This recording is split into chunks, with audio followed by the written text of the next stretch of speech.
I won't bother with your mother's old language. We're strangers now. I'm so shocked by her cold words that I can't find the words. I'm kind, so I say it straight. I don't want to betray her expectations. Seeing my daughter-in-law's mean face makes me feel sick. I left the house to get some fresh air. I could hear people enjoying Sunday danren from all the houses. I can't have it anymore. I'm so sad and frustrated that tears start to flow. No, I have to stand up. This is no time to cry. My name is Iako. The other day, my son and his wife, who live with me, gave me a present. My son splurged and ordered my mineral eel in the highest grade. I thought the purple scarf he gave me was a little flashy, but it suited me well with my gray hair and I really liked it. I can't believe I'm 70 years old. I know I say it myself, but I'm still young. My legs are strong, my mind is clear, and my hearing is good. My rhythm of life doesn't get disrupted. It must be because I practice it every morning. There is a crosswalk in front of my house, which is the school route for elementary school students. It is very lively on weekday mornings. I have been there for over 30 years, ever since my son was in elementary school, greeting the children and watching them as they graduate. I have seen many first graders, carrying large school bags on their backs, grow up in the blink of an eye and walk unsteadily, and then see them graduate. The children call me Ye-chan. The older students call me that, and the older students take over, so everyone knows my name. Good morning, Ye-chan. I hear many voices saying, I'm leaving, Ye-chan. I say, have a nice day. I say, good luck, and wish the children a good day. Summer and winter vacations are such important days that I feel like I'm missing out on greetings. This morning, a girl who had fallen behind the group was walking slowly by herself. I believe she is a first grader who entered this year. She stops and looks back as she walks in small steps, making it difficult to move forward. Good morning. The girl glances at me but says nothing. What's wrong? She stops completely still, looking down. She probably doesn't want to go to school. Kids like this aren't uncommon. There are all sorts of reasons, like oversleeping and being left behind by a school dropout, being scolded by her parents when she left home, or having classes she doesn't want to take. She's still an elementary school student, so she can't cheer herself up or explain why she doesn't want to go, but she can't just run away either. That's why she ends up like this. You can't just leave a kid like this alone. Ye-chan. Hey, I want some flowers to decorate my house. Which ones do you think would be good? Huh? I'm in trouble. Can you help me? Sure. She's an honest and kind girl. While she's engrossed in the flowers and bugs in the garden, I call the elementary school and explain the situation. Afterwards, we post together, holding hands and sitting on our butts. Didn't you want to go to school? Yeah. Why? Because PE is a marathon. I get it. Do adults hate marathons too? She looks surprised, so I tell her quietly. I hate marathons in math. The girl laughs happily. I arrived at the elementary school, albeit very late. I was relieved to have handed her over to the teacher safely. Thank you, Ye-chan. Oh, you know my name? Yes. Everyone calls me that. Please show me your cheerful face tomorrow too. Yes. After the teacher thanked me politely, I left the elementary school. I returned home singing a flower song. Mom. Yes. My wife is frowning angrily. I told you to stop, didn't I? What are you talking about? Huh? Have you forgotten? Are you perhaps senile? She's telling me to stop playing with other people's children. Please don't expose them when you're not their guardian. If you let them into your house or walk by their hand, you could end up in trouble with the police. Raising children in the community is old-fashioned these days. My wife's tone irritates me. I know that, but I don't want to be told that I'm old-fashioned to my face. Besides, I've registered as a volunteer watchdog at the elementary school, so I think I'm acting accordingly. The school knows, so you don't have to worry, and I'm not senile. Don't you understand that you're a suspicious person? What do you mean? If something happens, it'll be irreparable. I remain silent. It's frustrating, but my wife is right. It would be terrible if something happened to someone else's child out of self-satisfaction. It's embarrassing to be called Takuya-chan, and even sing a flower song at your age. My wife said nothing and went to work part-time. I let out a heavy sigh. There's no age limit for flower songs. My son tells me to just keep going without worrying about it, but I'm sick of my wife complaining. I can't bring myself to say that since I don't have any grandchildren, I should be nice to the elementary school kids in the neighborhood. The next day, my son, who had a rare day off from work, was polishing his car in front of the house when a group of elementary school kids walking down the street gathered around. The bonnet was open, so the car enthusiasts came over, curious and intrigued. The children took turns peering into the engine room and showing him the finished product. As I watched him with a smile, my daughter-in-law came out of the house. Oh, it's noisy. Why do children get so noisy when they get together? Hey, Sake, hurry up and go home. You're in the way. The children ran away like children scattering clouds. You don't have to say it like that. It's the children's fault for being so picky. Can you take responsibility if trouble occurs? You can't. The daughter-in-law is satisfied with saying what she wants. The son listens silently. Because if I give my daughter-in-law advice, she comes home as A. He smiles with a troubled look on his face, which is inconvenient. My son, who loves children like me, deliberately chooses the time when he goes home to polish the car. I'm sure he's hoping that my son will take over the morning greetings in my place when I won't be able to live for a few years. But my wish never came true. My son stopped working. The cause of death was cerebral infarction. Tori's son was only healthy, so I can't believe he died before me. After the funeral was hurriedly over, my son was put away in a small box. My daughter-in-law said to me, who was exhausted from grief and fatigue, "Mom, this is a good opportunity for you to move out." I couldn't answer because I didn't understand what he meant, but he started talking nonsense. This house is mine, so you can't live there anymore. I'll transfer your inheritance in cash, so don't worry. What are you talking about? That's impossible. I've spent more than half my life in this house. It's a house filled with memories that I built when my son was still little. When my husband died, I put it in my son's name, but it can't just go to my wife's. What's wrong with you? You won't be able to survive without someone taking care of you soon anyway. What Mom needs isn't this house, it's cash to go to a nursing home when she gets old. I couldn't find the words to say because he was so cold. Let me tell you, I won't take care of you. We're not related anymore. I'm a kind person, so I'm telling you straight. Mom has high expectations of me, and I don't want to betray her. I was panicking.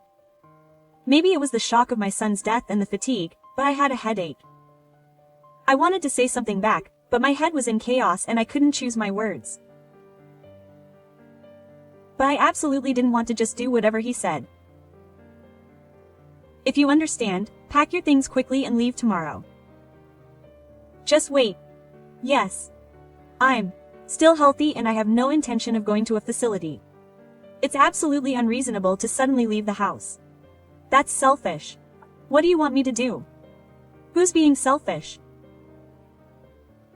If you don't want to go to a facility, you should just become homeless. You might end up making friends like the one you met yesterday. My wife's mean face as she sneers at me.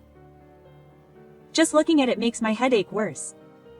I'm going to go get some fresh air. I decided to calm down and left the house. As soon as I started walking, I realized that I hadn't even brought my house key with me. I looked around and saw that it was time to go home, but there were no elementary school students walking. Come to think of it, today was Sunday. They must have been really panicked. But that's a good thing. I can't show my children this horrible face. I sat on a bench in a small park with only a swing a short distance from my house and looked up at the sky. What should I do now? What can I do? Do I have to consult a lawyer and spend years fighting with my wife? All I want to do is spend my days peacefully, unchanging. The voices of people enjoying the Sunday Danren can be heard from various houses. When I think that I won't be able to have it anymore, I feel sad and regretful, and tears well up in my eyes. Just then, a parent and child arrive at the park. It's a young girl and her father. Are they taking a walk together? I stare blankly at the parent and child. They look so happy, I envy them. Is something wrong? I was surprised when the father called out to me, but I soon understood. If an old man in his housecoat and sandals was crying in the park, I would definitely be worried. Grandma, what's wrong? The girl peers into my face. It's embarrassing that even such a small child is worried about me. I'm sorry. It's okay. Huh? Is that Ye-chan? When I look up at the name I'm being called, I see the girl I posted with the other day. It's Papa Ye-chan. My daughter was taken care of by you the other day. The father bows his head deeply. I wanted to meet you after hearing the story from my daughter. Excuse me, but what's wrong with you all alone here? No, it's nothing. I want to talk cheerfully and with a smile like the usual Ye-chan, but I can't. Did something happen? It's nothing. It's nothing. Okay, you're in trouble again, aren't you? I'll help you. The girl took my hand and walked away. I understand. You must be hungry. Come to my place. That's impossible. Why? I'm at a loss for words if I don't go home too. There's no home I want to go back to anymore. My heart aches as the girl stares at me. Ye-chan, it was the girl's father who called me. Yes. My name is Sawada. I don't think you remember. Huh, Sawada-san? Oh, I'm sorry, I don't remember. He began to tell me a story from the past. Memories gradually came back to me. Tears flowed again because I felt nostalgic. I accepted the girl's small hand that was offered to me. 2 years later, I was still greeting elementary school students in the morning. When I breathed in the crisp morning air, I felt like I was reborn. Now, let's do our best today. As I returned home singing a flower song, someone I had seen before was waiting for me. She noticed me and waved with a smile on her face. Mom, you're late. It's your daughter-in-law. My mood suddenly turned bad. It's been a while. I was worried because you hadn't contacted me since then. Sigh. I felt a slight discomfort. Wasn't it Sake who blocked my calls? Was that right? The promised money hasn't been transferred either. That's strange. That can't be right. My daughter-in-law's grin was making me angry. So, does Mom really live here? The tall, 3-story building had a stylish appearance that looked like it was made from assembled blocks and a large garden. Yes, that's right. I said with a sigh. What's the big deal now? What's the big deal? Aren't we mother and daughter, even if we're just legally related? I heard rumors about Mom, so I came to see her. Rumors? Yeah, I heard she's making a lot of money. My daughter-in-law gave me a dirty look. I don't think it's right to say it's profitable, but this after-school daycare, which also serves as my residence, is very popular and there's a waiting list. It's a facility that takes care of elementary school children whose parents are away from home after school and on Saturdays. Even though there are fewer children, in this day and age when many parents work, there's a need for a place where children can be left with peace of mind. I obtained my qualification as a primary caregiver for after-school childcare 2 years ago and have been working here ever since. The person who set up this facility was Sawada-kun, the father of the girl who saved me that day. He called me A-chan, and surprisingly, he'd known me since I was in elementary school. I-chan might not remember, but I went to this elementary school too. He said it shyly, "I'm sorry. I guess I don't remember. I guess it's only natural, since I've looked after so many children. You used to play the piano for me. Did that ever happen?" Yes, it was on the way home from a field trip. I was tired from walking so much, so I fell and scraped my knee. You ran up to me as I was crying and carried me home. I crawled. Sawada-san, that big mansion used to be the home of a famous prince in the local area. I was terrified that I might get caught in the act of hurting my little boy after carrying him on my back. But when I came out, it was the kind-hearted parents. They thanked me so many times that I felt embarrassed. I remember them well. How is your family doing now that you've grown so much? Yes. My parents still talk about you. You helped both my daughter and me. It's okay. I do it because I like it. Ye-chan, I'll greet you loudly tomorrow morning, so watch me like you always do. The girl said innocently. I bit my lip and then tried my best to smile. I'm sorry. It might be difficult from tomorrow. My voice trembled.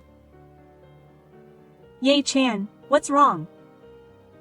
I shook my head. The girl looked worried. Please tell me what happened. The father pressed on. There might be something I can do. It would be rude not to answer his straightforward and serious gaze. I explained the situation and told him that I was at a loss as to what to do.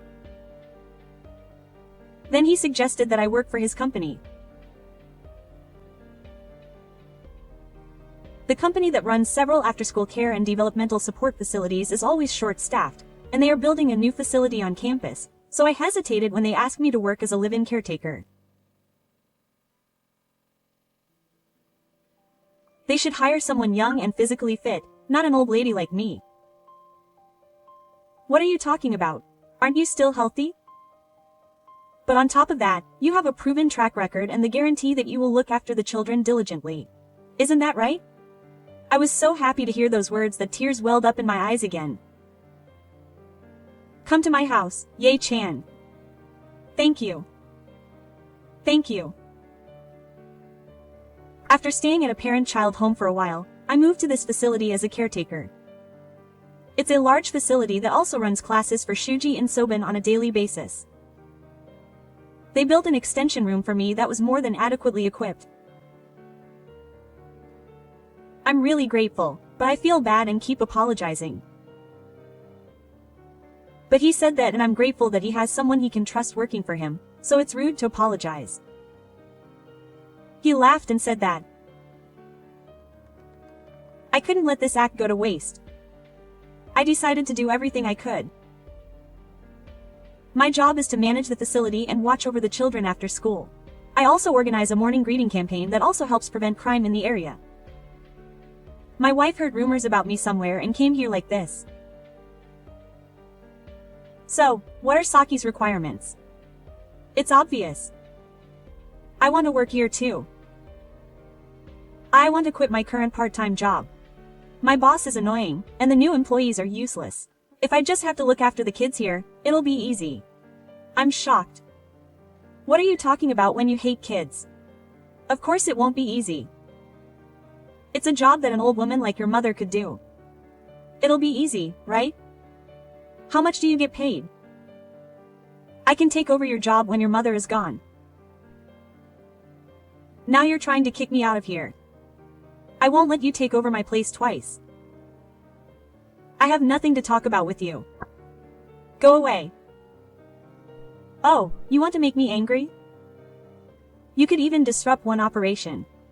Are you threatening me? You're such a mean woman. Besides, your mother is the only one who's being unfair. That's cowardly. Why, you're the one?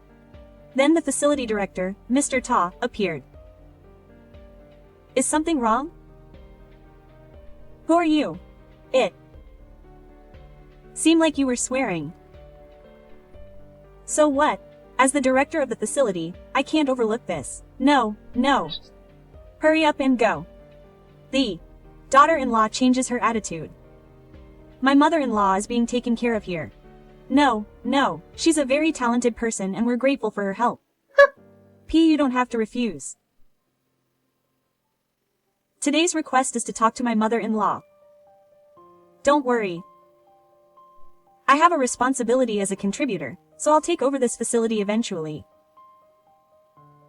The daughter-in-law is trying to flatter the boss. He knows everything about the situation. It must be hard to hire an old man. And there's no profit in having him live in. Sake, stop it. That's rude. Mom, please keep quiet. The director thought for a moment and then said something unbelievable. Live-in employment is a condition we've set. If you want to work here, you can. I was taken aback. Are you serious about having your daughter-in-law live in? I can hear my own heartbeat. Really? Then I'll live here too. No, not here, it's employee allowance. That's the first time I've heard of it either. Was there such a thing as employee allowance? Since it's a part-time job, you'll have to pay your own rent and utility bills. Is that employee allowance? My wife doesn't seem to be wondering about it, but isn't that just living in an apartment by yourself? I have a house where I live, so I'd like to commute. In that case, I can't work here. Oh, what should I do? You can live on employee allowance and leave your house to me. Your otaku place is on the way to school, and the grounds are spacious, so it's ideal. I'm thinking of building a new daycare facility, so would you sell me the land and building? Sigh, of course I can buy it for more than the market price. I'll really sell it. What are you saying, Sake-san? ? You took it from me and then you're selling it. It's fine as long as I can use it for something meaningful. In return, you, the kind of person who likes you, should make the new facility my home and give me the best position. I trembled with anger when my wife asked me if I liked it. The facility director winked softly. What are you planning to do? After that, my wife easily signed the documents to sell our house. She was overjoyed to have received such a large sum of money. I trusted the director of the facility, but I didn't understand what he meant and felt betrayed. However, he said later, the plan to build a nursery school will be postponed for a while longer. He laughed mischievously and said, "It's a shame. We rushed to get that house, but the timing is bad. I'm sorry to increase your workload, but I'll also manage the house for a while." Quote. He said this and handed me the key to the house. My heart warmed. He had completely given up on having my house back. I've seen that nostalgic house so many times. I was so happy that I nodded over and over again. But now I have an important live-in job. I think I'll go and clean up while immersing myself in memories of my late husband and son. My wife moved into an apartment called Employee's Room. She was told that she couldn't work unless she obtained a qualification, so she started studying. She said that she wanted to get a good position, so the condition was that she would have to obtain a social worker qualification, gain more than 5 years of practical experience, and then apply for a public position. No, that can't be true. I don't know about other facilities, but trust is the answer in our case, so we'll definitely make them do that. But your mother didn't do that. I was exempted because I have qualifications and experience in kindergarten teaching. Oh, really? I don't think you can achieve it, given your wife's personality. I won't support you, but you should at least try your best. She said it was an easy job that even old people could do, but maybe she's changed her mind. By the way, how did you start working, Mom? I don't have any bones. Then why are old people over 70 being given preferential treatment? Please tell me. I wonder why. There's no other way to put it than to say it. It might be because of what you've accumulated over the years. It's not something that can be taught to others. Then tell your mother. What? To give me special treatment. I take back what I said earlier. It was a waste to tell a wife with a rotten personality to do her best. You really are a coward. I'm fed up. You should take a look at yourself. What did you say? The wife raised her voice. Then the director of the facility interrupted the conversation. Do I need to start by teaching you how to speak? Huh? Akko is your boss, so be polite. Oh, remember the look on my wife's face when she was stunned when she heard that. My position will soon be higher than yours. He spat out a line and then disappeared somewhere. I thought she was going to study for a qualification right away, but he seemed convinced that there was no hope at all, and said that if she was really good enough to get the qualification, he would hire her. I don't expect that, and it's unlikely. She could sell the house and live a luxurious life for a while, and what she does after that is up to her. He said that coldly. By the way, where did my wife go? Apparently she went to get close to another employee at the facility. She probably wanted to find friends and information to help her get me, but there are no bad people here who would be on your side. They are all caring people who like working with children. As expected, the woman appeared no matter who spoke to her, and it seems she didn't get the results she wanted. There's no such thing as an easy job in the first place. The facility that told me that without mercy, I still need Ye Chan to continue working energetically. Okay. I'll keep trying my best. Who would have guessed that the little boy who fell down and was crying that day would turn into a hero and appear before Ye Chan? Thanks to him, my life was protected. A year later, I thought that if my wife smoothly obtained her qualification, I would retire from the greeting campaign, but I gave up early on. It was obvious that I couldn't study something I wasn't interested in and make it my job. Maybe that's where the money I had, which should have been a lot, went. Mom, how are you? Can you tell the facility director to hire me, even if it's just for work like answering the phone or cleaning? That's how they approach me. They said that if I didn't get my qualification soon, they'd hire someone else. It's just difficult. I can't study at my age. I don't have the time. I have time to make excuses like this. What are you talking about, me who obtained my qualification at the age of 70? There's nothing I can do. As always, Ye Chan continues her greeting campaign every morning as a grandmother who looks after the community.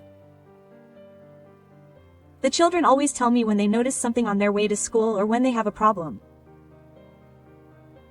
They often talk to me while I'm shopping or taking a walk. Oh yeah.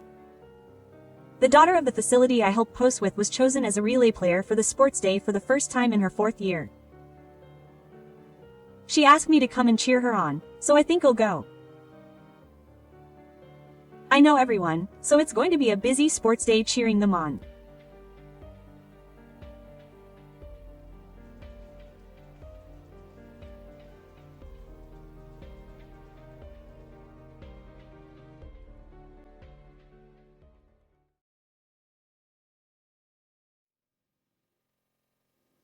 There are many stories of mean mothers-in-law and mothers-in-law who bully their daughters-in-law.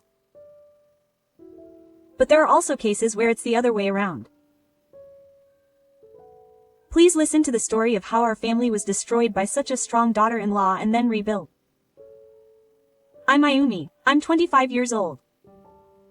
I just recently married Narita, who is 3 years older than me, at work, and I'm in the best of health. When I left the house I'd lived in for so many years, my grandmother said, "I'll be lonely here too, but I hope you'll live happily, Ayumi. If anything happens, you can come back anytime." Quote.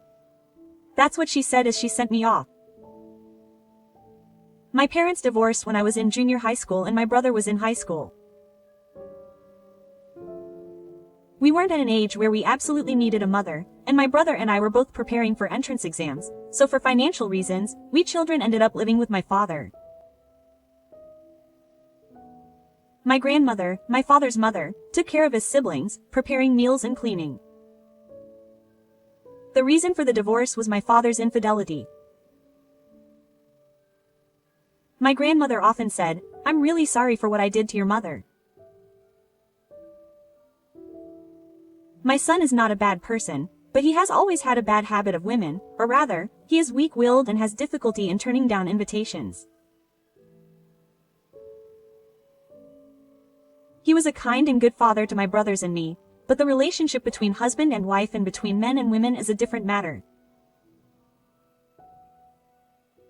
My grandmother was a gentle and kind person who worked very hard. I have never seen my grandmother resting. If she had even a little free time, she would start cleaning small places or knitting, which is her hobby. My grandmother knitted a lot of sweaters and scarves for me and my brother. Even though we were divorced, I met my mother quite often and we went out to eat and shopping together, so I never felt lonely. I think my mother really loved my father. She was always thinking about my father even after we broke up. That's why she couldn't forgive him for cheating. I remember my mother crying the whole time she was at the funeral when my father suddenly died of a cerebral infarction 6 years ago. When my father died, my mother had already remarried, so my brothers and I had no choice but to live with my mother. I thought that I couldn't leave my grandmother alone in this big house, and my brother agreed. My mother also said that she would be fully supportive if anything happened.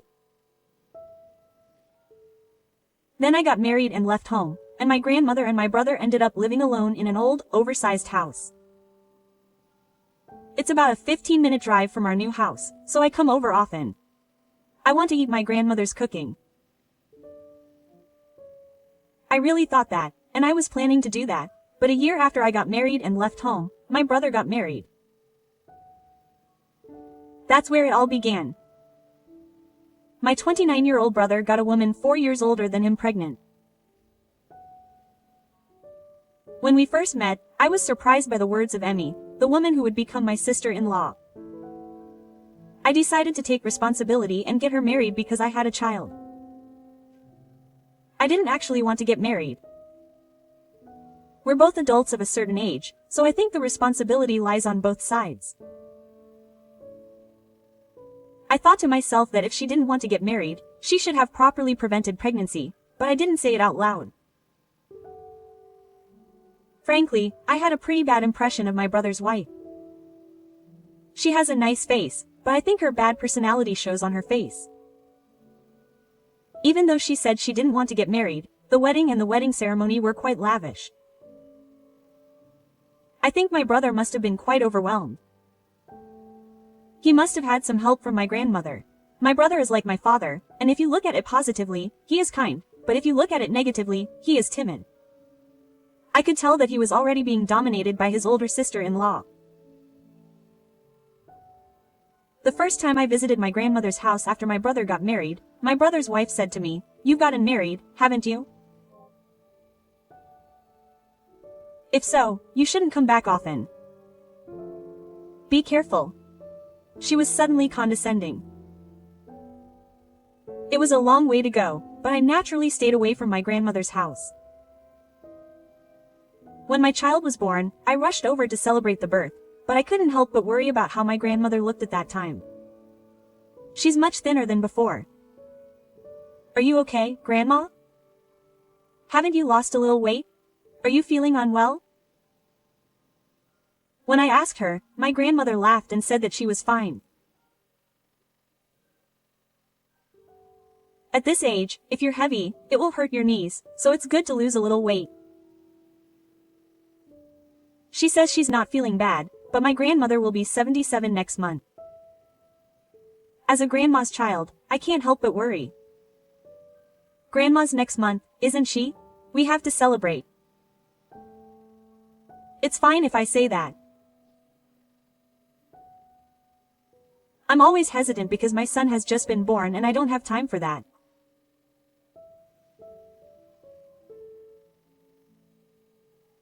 Then why don't we celebrate the baby and my grandmother's birthday together?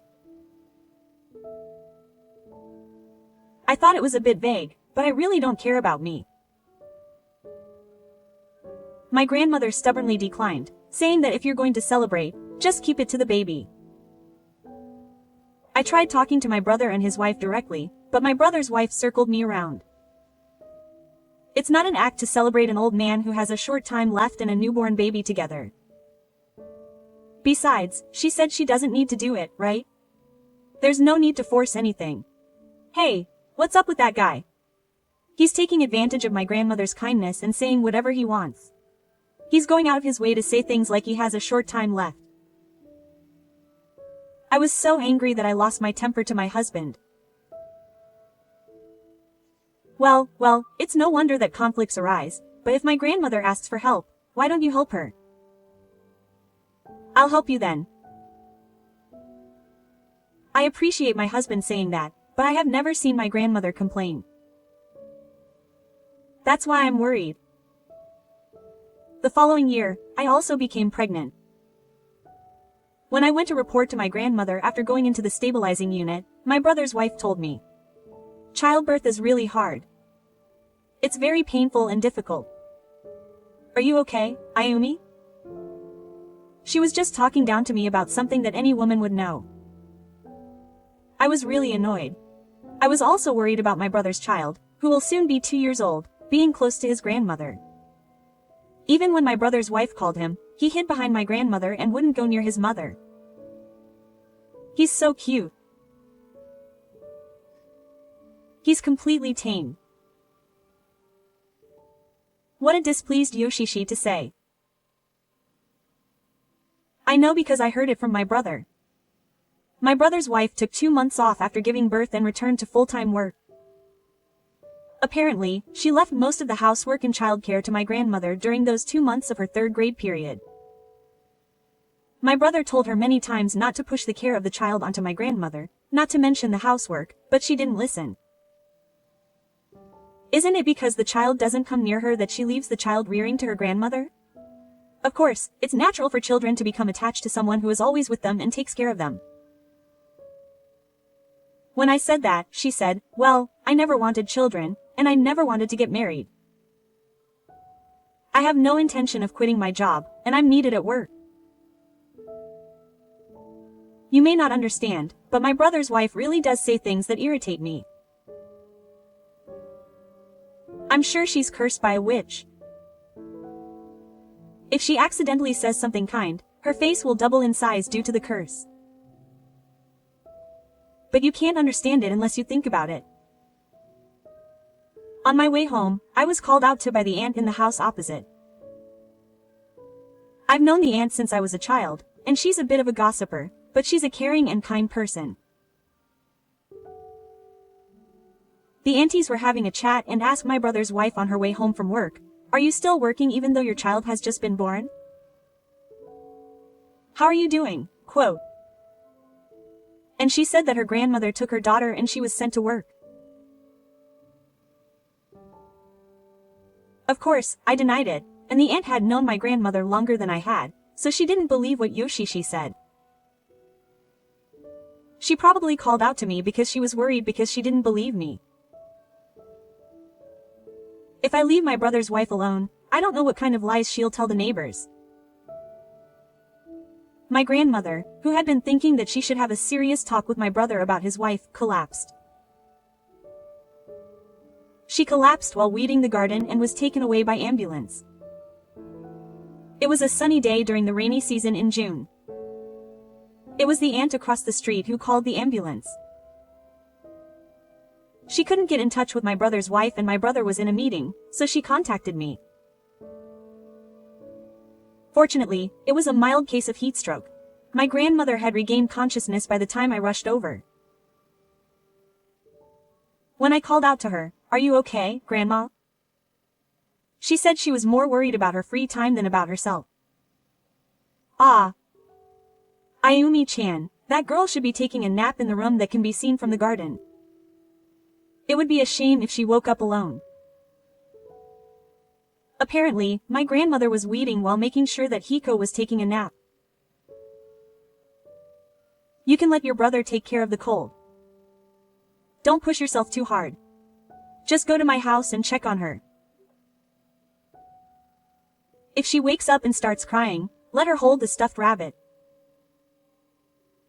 That usually stops her. Saying that, she coughs at me. Because of my grandmother's age, I decided to take it easy and hospitalize her for a day. I rushed to my grandmother's house and found Meichi still fast asleep in a room facing the garden. When I returned to the hospital with Meichi, my grandmother was asleep. Meko, who seemed a little scared of the atmosphere of the hospital, saw my grandmother and ran over to her. When I asked her if she was okay and if she hurt, my grandmother woke up and stroked her head.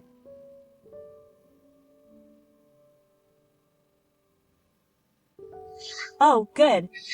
Meko is okay. I'm sorry, Ayumi-chan, you're pregnant. Even at a time like this, my grandmother is worried about me and my niece. Hey, Grandma. I asked the lady across the street, and she said that she was telling the neighbors that her daughter was taken by Grandma and she was sent to work. Hey, aren't you upset, Grandma? You're tired of being treated like that and even lying. I'm upset. Flowers will grow. I was in a hospital room, so I tried to keep my voice down and pleaded with my grandmother, but tears started to flow and I couldn't stop. My grandmother stroked my head in silence. And yes, I want to leave that house too. I said that in a small voice. It was the first time I'd heard my grandmother say that. That's right, Grandma. I don't need to work for my brother's wife like that. Let's live together at home. I really thought that. But my grandmother said thank you. Ayumi-chan. But it's no good. What will happen to this child when I'm gone? She stroked the head of Hiko, who was lying down beside the bed. I'll do something about that because I have a father and a mother. At that time, my brother, who was my father, came from the company. Are you okay, Grandma? That's why I said I'd weed the house on my next day off. From what my brother said, it seems that my brother's wife ordered my grandmother to weed the house. How much do you really intend to take care of my grandmother?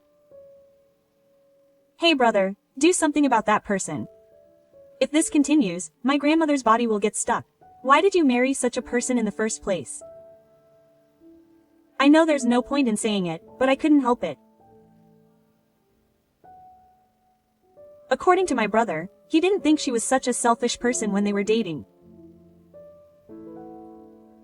I've heard stories of husbands who change their appearance after marriage, but there are also cases where the wife changes her appearance. I had the image that wives become sulky over the years. But there are people like my brother's wife. The story I heard from my brother was beyond my imagination. My grandmother was treated like a slave to my brother's wife. My brother also scolded her and got angry, but she didn't seem to care at all, and in the end, all my brother could do was help my grandmother. Although it's my brother, he's very pathetic, but he's originally a kind person like my grandmother and father. I thought that I never wanted to return my grandmother to that house. I had a terrible dream that night. My grandmother, my brother, and I were desperately rowing shellfish under a violently rocking boat. When I get tired and stop my hands, the whip comes flying. It was my brother's wife who was swinging the whip. I told my brother that when my grandmother leaves the military tomorrow, she will come to my house as an emergency shelter. It's the weekend, so both my brother and his wife are off work. It will be fine without my grandmother. I wanted my grandmother to take a rest and think about the future. My brother also seems to have made up his mind, and although my daughter is cute, I think this marriage was a mistake. I will also draw a line properly. With that, he took his daughter home. When my grandmother stepped into my Class 2DK apartment after leaving the military, I laughed when she said, "Oh my, you're quite private. This is easy to clean." I have lived in that old but spacious house for many years. It's no wonder she thinks so.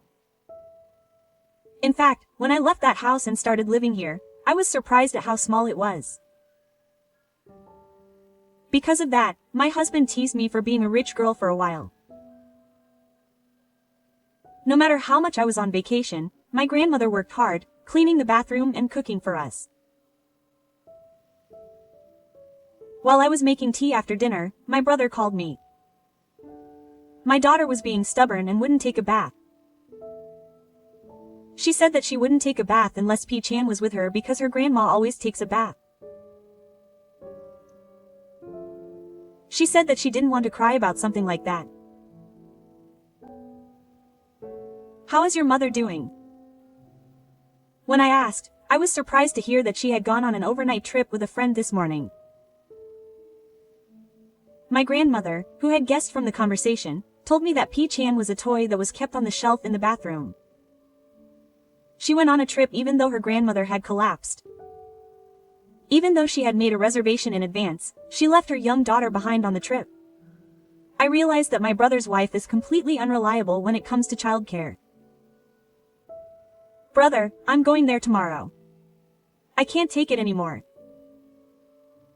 She's the worst as a mother and a wife.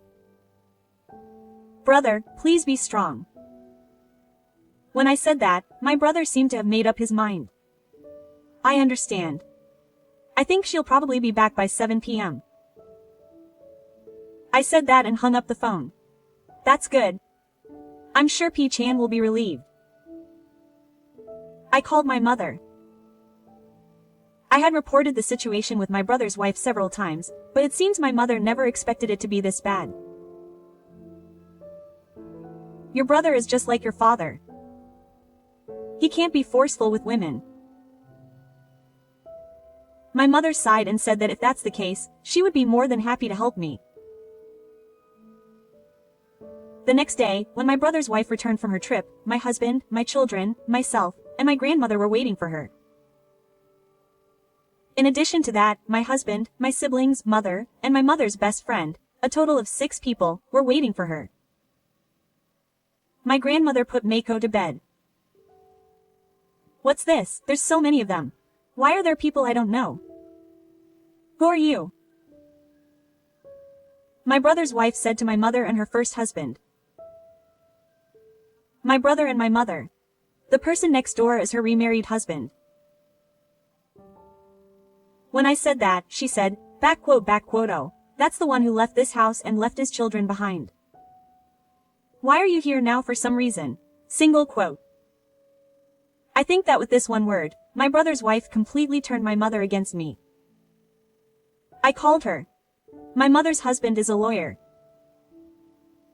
My brother's wife looked a little shocked when she heard the word lawyer from me. My brother should divorce me immediately. "I can't live with you anymore." I said that firmly. "What are you saying out of nowhere? What have I done?" My brother's wife shouted. "Yes, she did. She used my precious grandmother. Even though my grandmother collapsed, she left her daughter behind and went on a trip. She left almost all the housework to my grandmother, and even left childcare to her.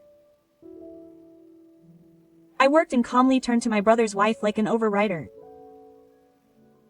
I work. It's natural for my family to help me. But you don't bring the income you earn home, do you? You use it to go on trips like this time, or to buy your own clothes and cosmetics. When I heard this story from my brother, I was speechless. Why do you have to say that to me? Besides, I didn't want to get married, and I didn't want children.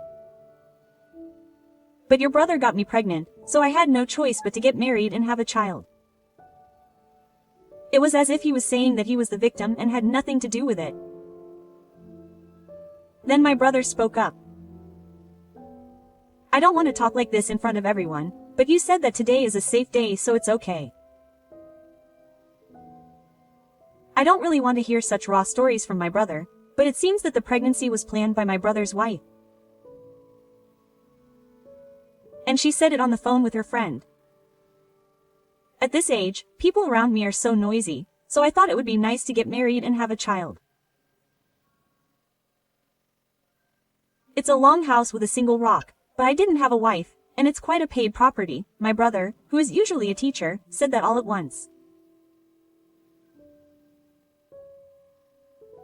My brother's wife turned red and shouted, "What? You were eavesdropping, quote. You were talking loudly, weren't you? I heard it was your grandmother.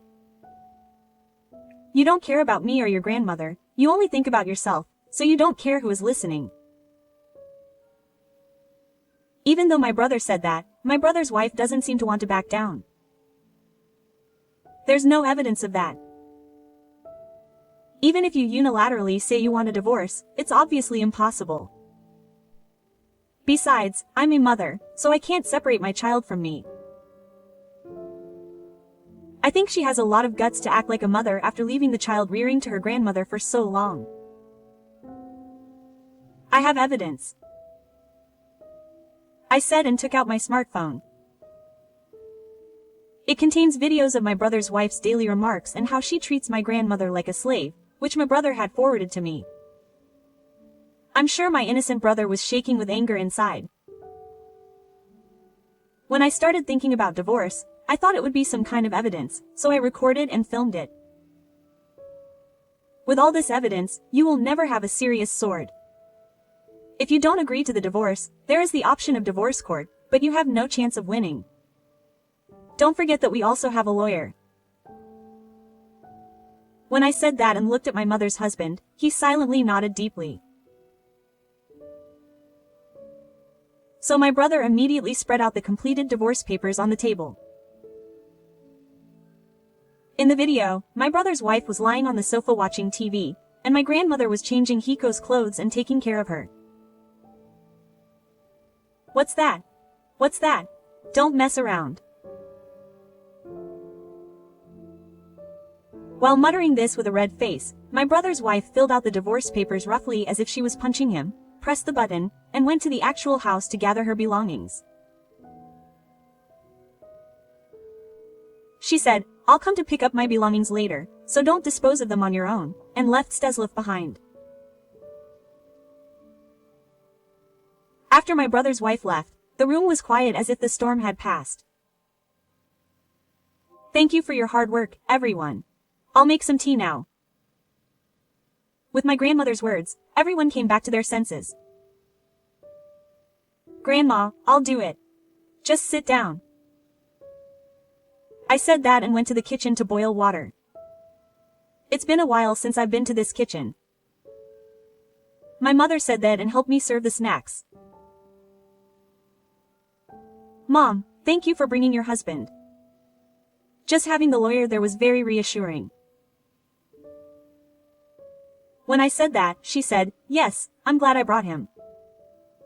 That daughter-in-law was quite a challenge. I'm a bad mother who left here, but I want you, my brother, and my grandmother to be happy. Seriously. My mother said this with a smile.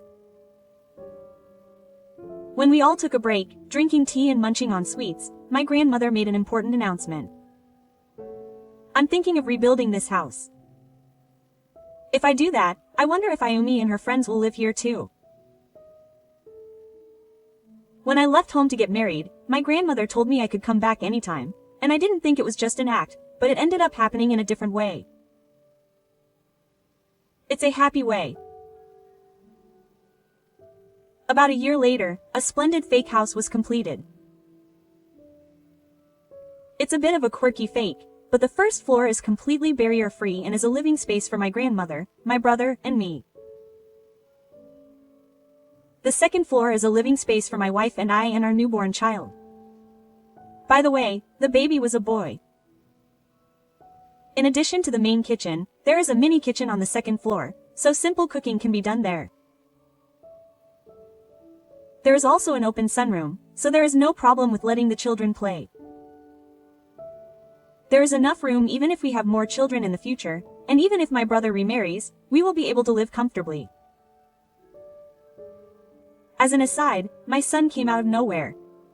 I would like to tell my brother's ex-wife, who was trying to get the upper hand when she gave birth. My grandmother paid for all the expenses for the rebuild. The heads of the household are my brother and my husband. Is it okay to live in such a nice house with just a shelf? Moreover, my husband was a little embarrassed at first to be the head of the household, but now he has gotten used to it and lives happily with my grandmother and my brother. My ex-brother's wife is divorced, but her parents' house is a 2LDK expensive house, and there is no room for a daughter who has left, and there is no space to store a towel or a large amount of clothes, shoes, and bags. It seems that my ex-brother's wife has no choice but to rent a cheap one-room apartment. Even though she is divorced, she is still a mother, so she has the right to see her daughter. My ex-brother's wife found out somewhere that my brother had rebuilt the house even though he hadn't tried to see his daughter for more than half a year, and she seems to have urged him to get back together. She is really a selfish and shameless person. Of course, my brother coldly pushed her away.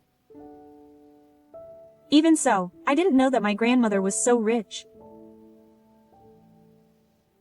If my ex-brother's wife had known, she would have treated my grandmother a little differently. And she would never have agreed to the divorce. My father and my late grandfather left it to me. I was thinking about giving you more when I was alive, but after that wife came, I decided to keep the money a secret. I was horrified to imagine that my grandmother told me that and the house and money might have become my brother's ex-wife's. I want you and your brother to be happy. My grandmother was being treated so well, but she was still able to see through my brother's wife's boyhood. But it was my selfishness that made me want to rebuild the house. I wanted the few women left to live peacefully with my grandchildren and great-grandchildren. My grandmother said, looking a little apologetic. "What are you saying, Grandma? They say we live to be 100 years old now. I need to make sure you stay healthy until you get married." When I said that, my grandmother said that I was looking forward to it and smiled gently. Looking at my grandmother like that, I also want to live peacefully and happily surrounded by my grandchildren in the future. People like my ex-brother's wife, who only thinks about herself and can't be considerate of others, will live alone and leave this world alone. It's too late to regret it after a few years have passed and no one is around anymore. One day, as I was thinking about this, I heard the news that a company had gone bankrupt. I thought the name on the picture sounded familiar, but it was my ex-brother's wife's workplace. The first misfortune came sooner than I expected.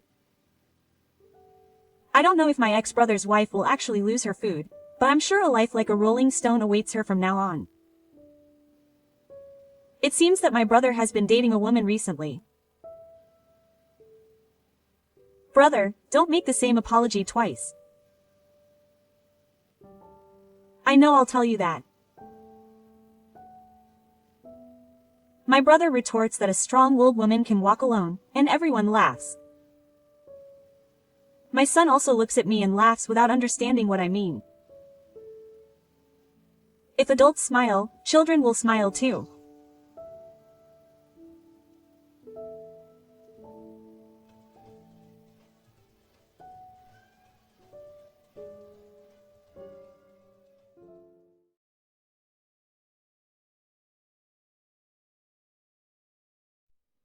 You're a high school graduate. Motivated incompetents are the most annoying. I get it. You should be fired. You're the self-proclaimed second-generation president who acts like a weakling and does whatever he wants. Are you sure it's okay to fire me? This company might be over because of you. My name is Naomi Ito. I'm 42 years old. I'm an office worker at a certain recruitment company. I've worked for various companies since I graduated from high school and entered society.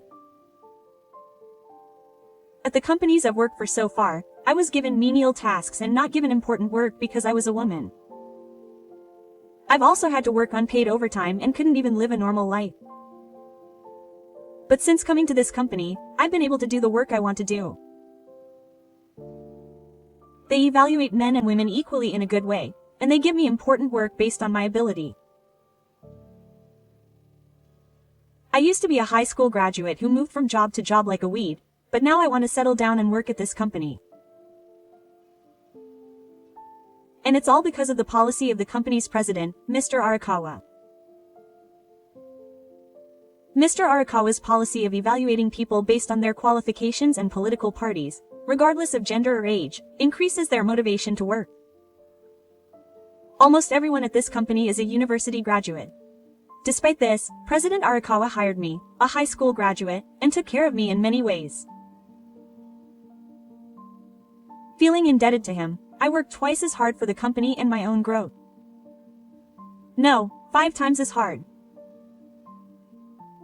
I streamlined and automated existing systems, took the lead in launching new projects, and my achievements were recognized by President Arakawa, who eventually told me that he wanted to entrust me with the company.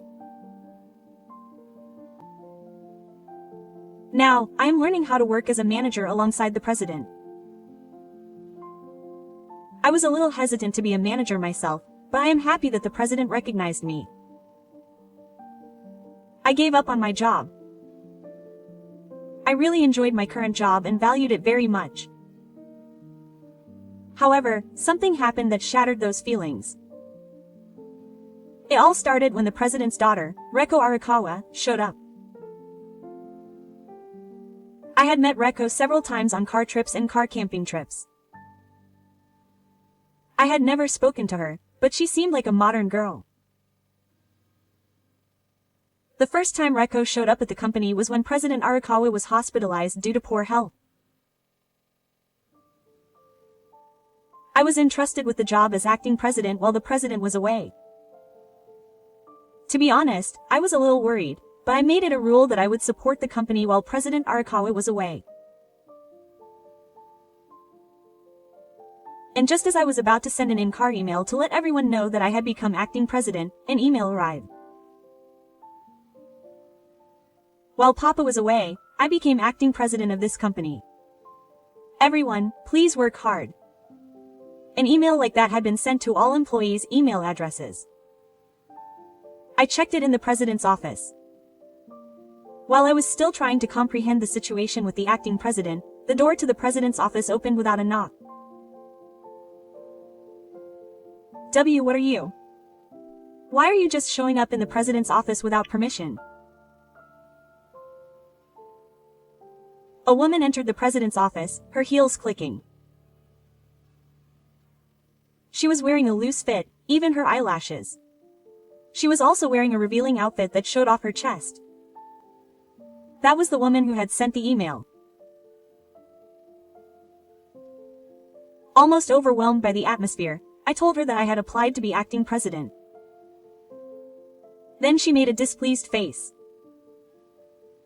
There's no way I could get used to being acting president when I'm not even related to her. Stop saying such presumptuous things. It's not presumptuous. I was officially appointed by President Arakawa. Ha! I don't understand. In any case, I'll be using it while Copa is away. Get out. Huh? I'm flustered because I don't understand the situation.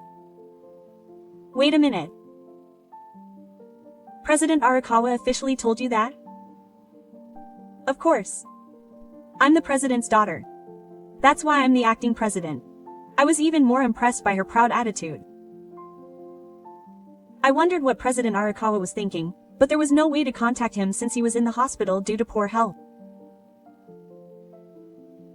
If the president's daughter told me that, I had no choice but to obey. I had no choice but to grab my work tools and leave the room, and put my hand on the door. Then she stopped me. Hey, why don't you at least get me something to drink? You're so inconsiderate. I only drink a few things, so buy some. No, I'm busy too. Besides, your father got his own drinks. You're employed by your father, right? That means you're in a lower position than me, do you understand? My word is absolute. Starting today, you're my errand boy. I was really pissed off at her for saying such outrageous things. However, I knew that defying her would only make things more troublesome, so I bought some water and brought it to her.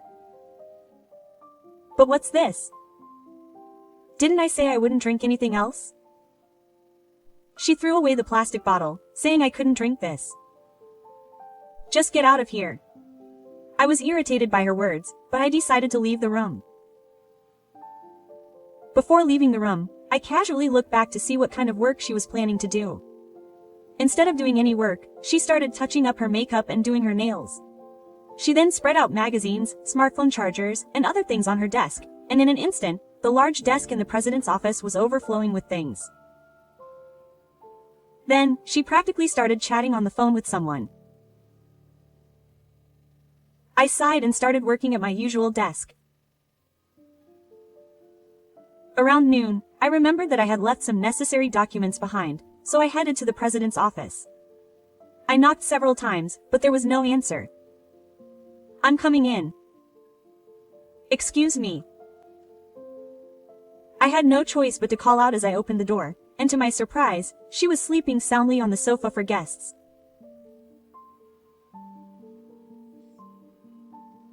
Oh, I shouldn't wake her up, I thought, and tried to quietly just grab the documents and leave, but then I came to my senses and hurriedly woke her up. What are you doing during work hours? This isn't break time. That's annoying. Besides, you should at least buy lunch without me telling you to. I was so hungry I couldn't do anything and just slept. She said it reluctantly and continued. Oh, I don't eat convenience store bento. I'm in the mood for a sandwich from the organic cafe in front of the station today, so please go ahead. I told her to at least prepare her own lunch, but she didn't seem to listen. Oh, it would be faster to just get moving, and she was making a fuss about being too hungry to do anything, so I ran to the station and bought her some lunch. It's too late. Next time, you should think for yourself and take action without me telling you. I'm going to be the second president. The second president. What the heck are you talking about? No, it's not. This is my dad's company. In that case, it's only natural that I'll be the second president. What an idiot. I didn't want to be told that by an idiot who would bring his pubic hair to work and fall asleep at the office, but I held it in. Then, taking advantage of the fact that I couldn't say anything back, she continued. You're Ito, a high school graduate, right? I've heard a lot about it from my dad. High school graduates who are always pushing themselves too hard and causing trouble are the most burdensome of all. President Arakawa was shocked by her words. I thought there was no way President Arakawa would say something like that, but did he really think I was an incompetent person? You incompetent person, go clean up. She yelled at me and threw me out of the president's office. I didn't get a sandwich board. She came out like a storm and started messing with the company. She even said things that seemed to deny my character, and I couldn't help but want to see her parents' faces. But her parents were none other than President Arakawa. I couldn't believe it at first, but to be honest, my feelings towards President Arakawa, who I trusted so much, had changed a little. However, I couldn't just dismiss her as President Arakawa's daughter. For the next few days, she continued to act as if she was the only one who could rule the world. She gave employees unreasonable quotas to increase sales, increased unnecessary work, and made them work unpaid overtime.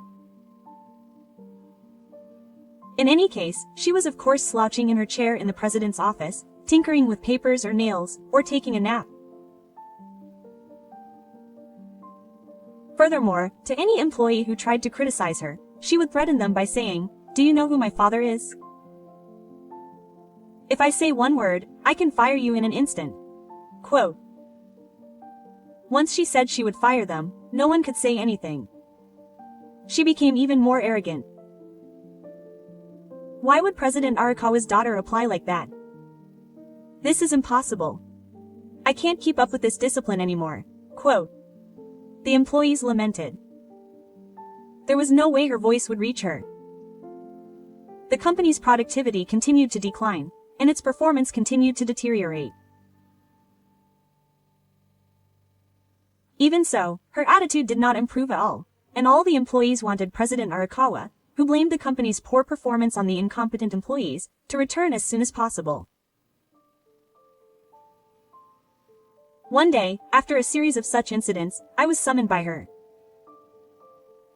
Every time I refused, I was summoned to the president's office and given some trivial chore to do.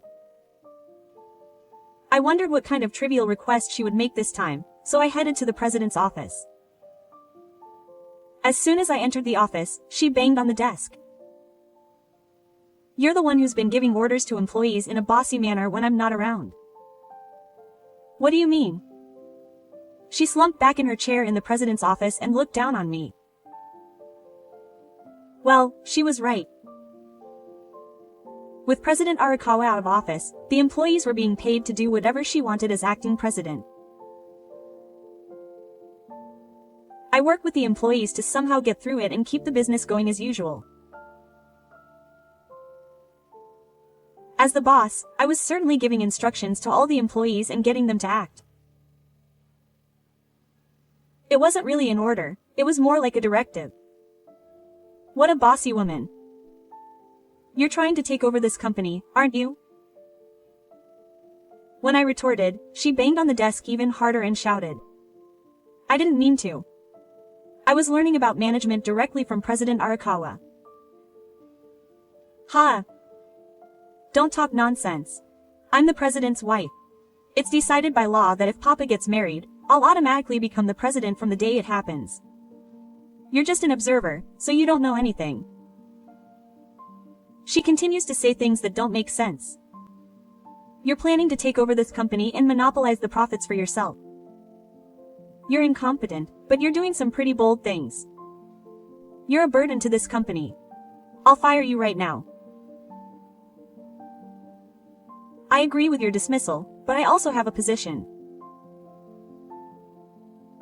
There's no way I can just throw away my work that easily. Yes, I can't just say, I see. I can't accept such a unilateral dismissal. When I said that, she suddenly let out a scream, as if she hadn't realized what was going on. I thought my eardrums would burst from the high-pitched sound. I quickly handed her the eye drops that were on my desk. While I was wondering what she was doing, several employees rushed into the president's office after hearing the scream, which must have echoed throughout the company. What's wrong?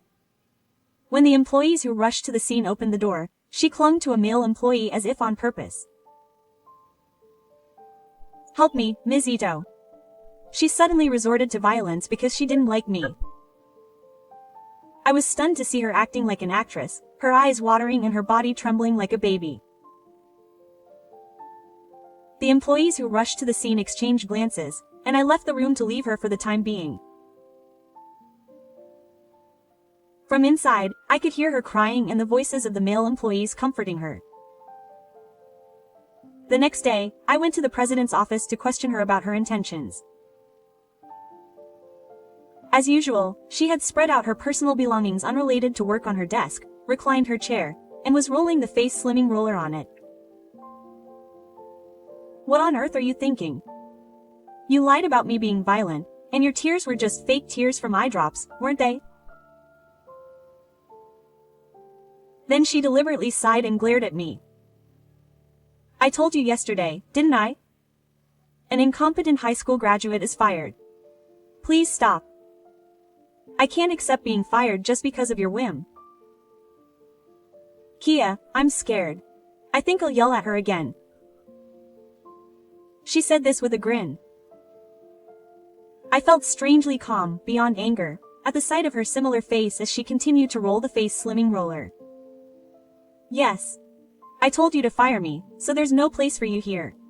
Can't you just get out of here already?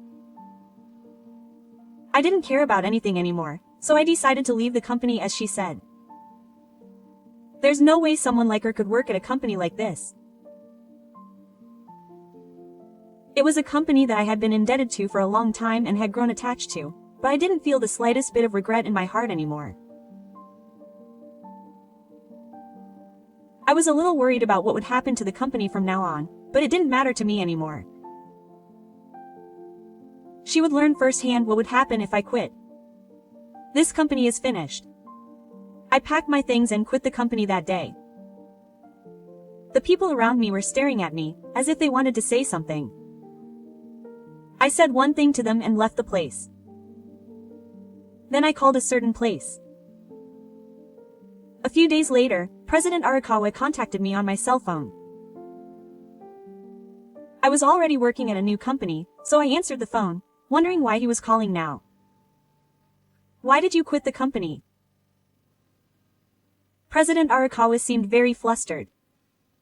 I wanted to talk to him right away. Where are you now? To be honest, I didn't feel like it, but I couldn't keep him waiting forever because I owed him a favor, so I told him I would wait at the designated location. When he heard the name of the location, he was surprised. A few hours later, President Arakawa showed up at the location I had specified with the president's daughter. It was the lounge of a rival company to President Arakawa's company. I had joined this rival company immediately after she had fired me. It was originally a company run by a friend, so they had been asking me to join them for a while, but I had kept turning them down. However, after what had happened, I accepted my friend's invitation. Since it ended up being a case of poaching me from my previous company, they gave me a certain level of position. In fact, several other employees had also transferred to the rival company along with me. They were also people who had been unfairly dismissed at her request. My friend had accepted me and said that she would take care of all of them, so she would work for my company. President Arakawa asked me to come back, bowing deeply. I shook my head. I am grateful to President Arakawa. But I can't go back now. I'm really sorry. Come on, bow your head too. President Arakawa urged her to bow her head too, but she glared at me with a displeased look on her face. Papa, I can't stay in this poor place anymore. Let's go home now. When she said that with a pout, President Arakawa raised his voice. Don't mess with me, the company is in chaos because of you. What? I was just doing my job as interim president while Papa was away. The people I fired were all useless and incompetent. It shouldn't matter if you're gone. You're the interim president. Who said that? Huh? If you think about it logically, it would be common sense for me to become the next president if Papa got married. Papa's company and inheritance would all be mine. What kind of common sense is that? Besides, you don't even know what kind of work our company does, so there's no way you'd be the president. I've always intended to leave the interim president position to Ms. Ito. Ha. After all, she's not my son or a relative. Why would a complete stranger tell me about my father's succession? It doesn't make sense. You can take over the company even if you're not related. You really don't know anything. President Arakawa held his head in his hands. He was worried that she might touch the body of President Arakawa, who had just risen from the ashes. Either way, our company doesn't need such a traitor. We can just replace her with new staff. Hearing her words, the president let out a big sigh.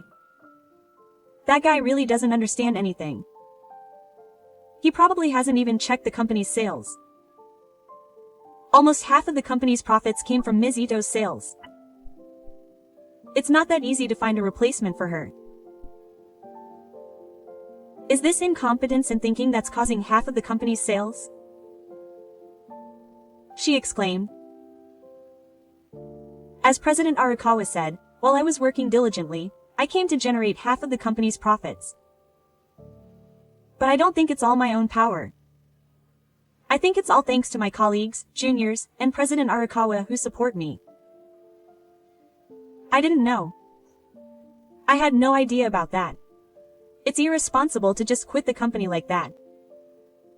I'll forgive you now, so hurry up and come back. She grunted. You're the one who made me quit without my permission. And you're trying to frame me for violence that I didn't commit. Who's the irresponsible one? She blushed at my words and was about to retort, but President Arakawa glared at her and smoothed her way through. Then she apologized so hard that she almost slammed her hands on the table. I'm sorry that this happened while I was in the hospital because I wasn't feeling well. I won't let my daughter get involved with the company anymore, so please come back. My heart ached. I had to quit the company because of her, but President Arakawa wasn't at fault. I'm sorry, President. I've already started work at the new company. It's too late to go back now. I see. President Arakawa looked sad. She still looked unconvinced, twirling her hair and pursing her lips. What are you talking about? Throw it away. I don't care about the hole you left behind. With those words, President Arakawa, who had been groaning, suddenly looked up. Are you still saying that? You ruined the company I made so big. It's not something you can recover from with just your actions. I never want to see your face again. Cut off all ties. Huh? Cut off all ties? She was shocked by President Arakawa's words. Cut off all ties. I absolutely don't want to be cut off. I can't live on my own. And what about my inheritance? President Arakawa gave her a cold look as she clung to him. Hey, you should tell your dad something. She looked at me pleadingly, but I must have been looking at him coldly just like President Arakawa. She realized that she had no allies here and her face turned white. If you make a fuss here, it will be a nuisance to the company, so please leave. I told the two of them in a voice so cold that even I was surprised. President Arakawa bowed to me until the very end and dragged her home while she was crying. Apparently, she was truly cut off from all ties after that. As the only child, she had been spoiled and had been spending all her time buying brand-name goods and accessories with the credit card her parents had given her. It seems that they had confiscated all of it and kicked her out of the house. She had never worked properly before, and had always relied on maids and her parents to help her with anything. She had never been short of money.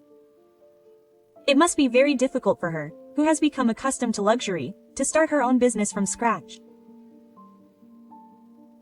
I heard rumors that she lives in a cheap apartment and works in supermarkets and factories, but her ladylike nature has caused her to have trouble staying in any of them for long, leading to a very difficult life. On the other hand, President Arakawa has been working hard to fill the gap left by me and the other employees, and although sales have fallen compared to before, the company has somehow managed to recover. Now we are no longer in a boss-subordinate relationship, but rather like friends who occasionally go out for drinks. Although we are rival companies, we have also talked about working together in the future to do something that will liven up the industry. I am working hard at my new company, my work is being praised, and I am becoming more and more absorbed in my work. I am grateful to my friend who hired me. What is even more exciting is that I have met new people. All work and no encounters. Well, I thought that was just how life was. I dressed up a little more than usual because I have plans to go out to dinner with that person after work tonight. Everyone around me made fun of me for it, and I felt happy and embarrassed, but I also felt happy as I went to work again today.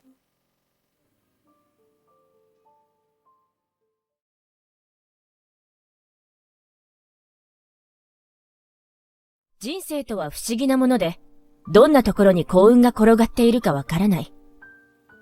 結婚を夢見る年頃には縁がなかったのに、もう一生独身でもいいか、なんて思ってると、突然巡り合いがあったりする。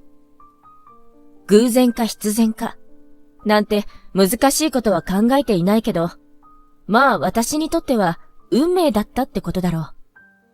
私ことゆいは、この度28歳にしてついに結婚が決まった。まさかの30の大台直前での経過だった。夫になるひろゆきと出会って、お付き合いを始めたのが2年前。そろそろかなってタイミングだったわけで、30歳になる前に是が非でも、なんて焦ってたわけではない。緊張の両家の顔合わせも終わり、着々と結婚式の準備が進んだ。派手なことはお互い好きではないので、身内と親しい人だけを呼んだこじんまりした挙式を計画していた。けれど、ドレス合わせとかしてたら嫌でもテンションが上がるというもの。そんな夢見心地に水を差す人って、必ずとは言わずとも高確率で現れるのはなんでだろう。ドレス試着して撮影？何これ？こんなひらひらの着るつもり？寒。あんた年を考えなさいよね。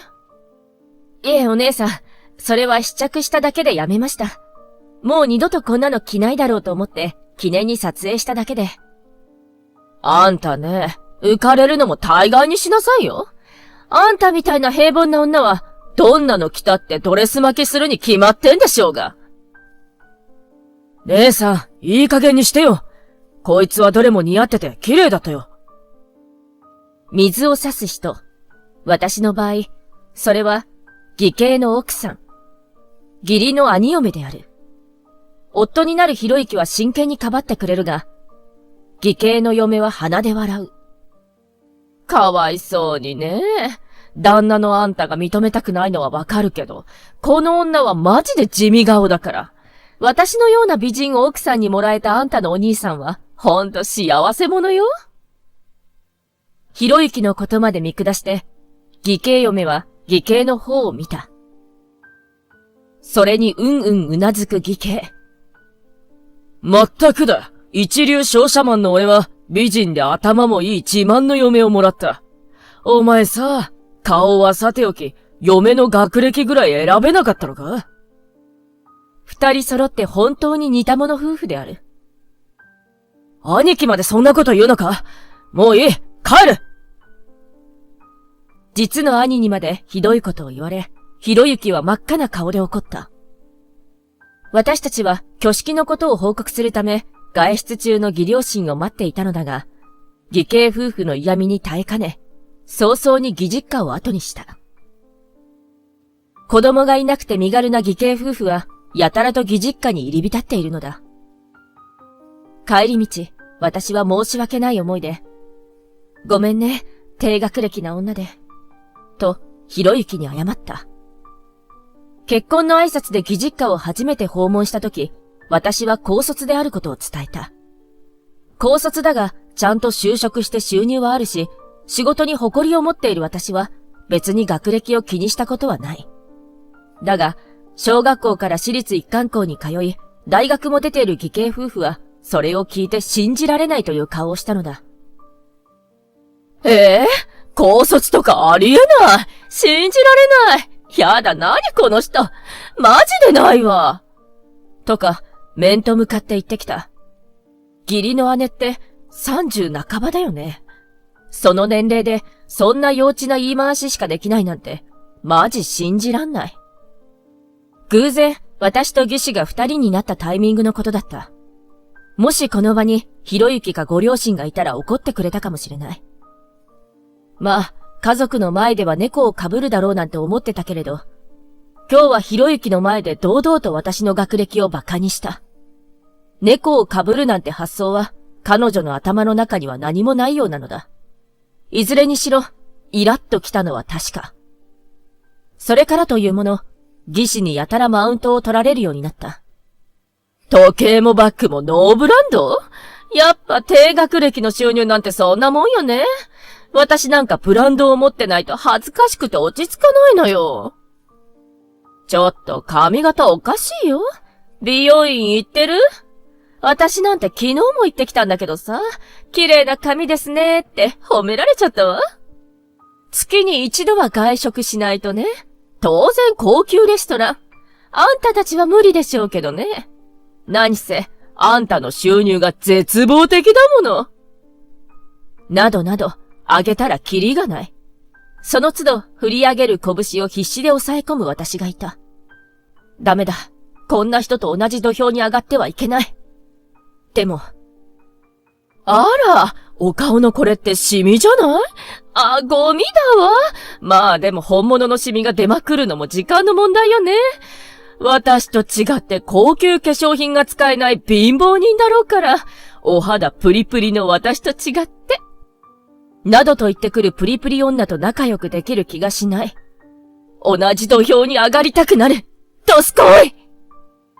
私とひろゆきはすでに一緒に住んでるが、義兄夫婦に会うといつも疲れて帰宅となる。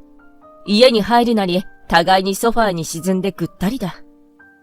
ごめんな、兄貴もお姉さんも悪気はない、わけではないと思うんだけど。それって、つまり悪気があるってことよね。ごめん。彼が謝ることじゃないけど、そう言って頭を下げて私の味方をしてくれる。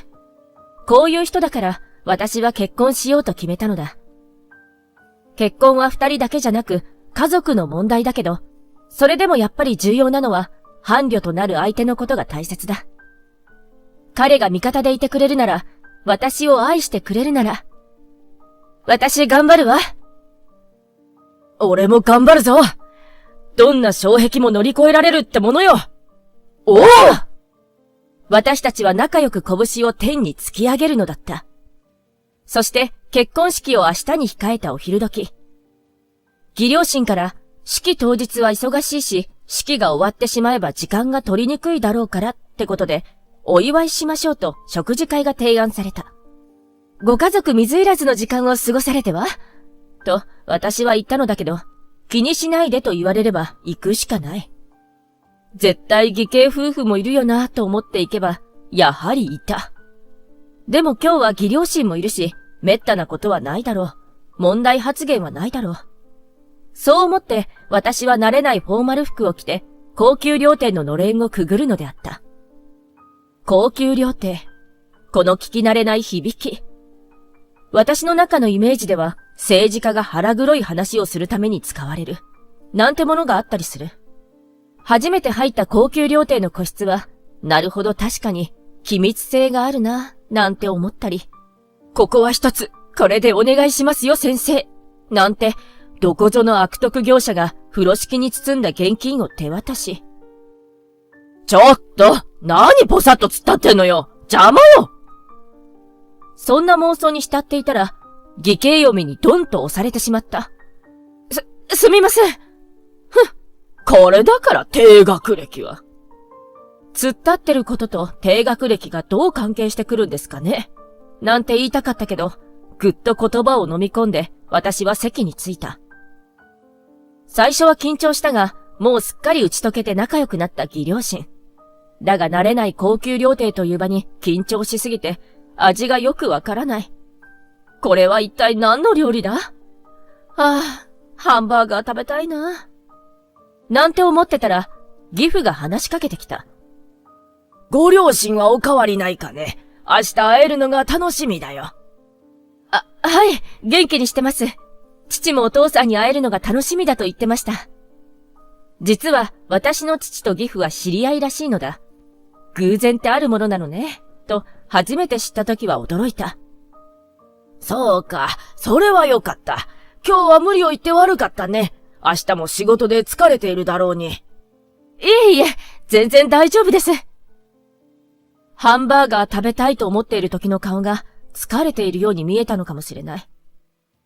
ジャンクなものを食べたいと思ってました。とは言えず、私は慌てて笑顔で首を振った。そんな私を鼻で笑ったのは、散々日本酒を飲んで出来上がった義兄嫁だった。はあ？仕事？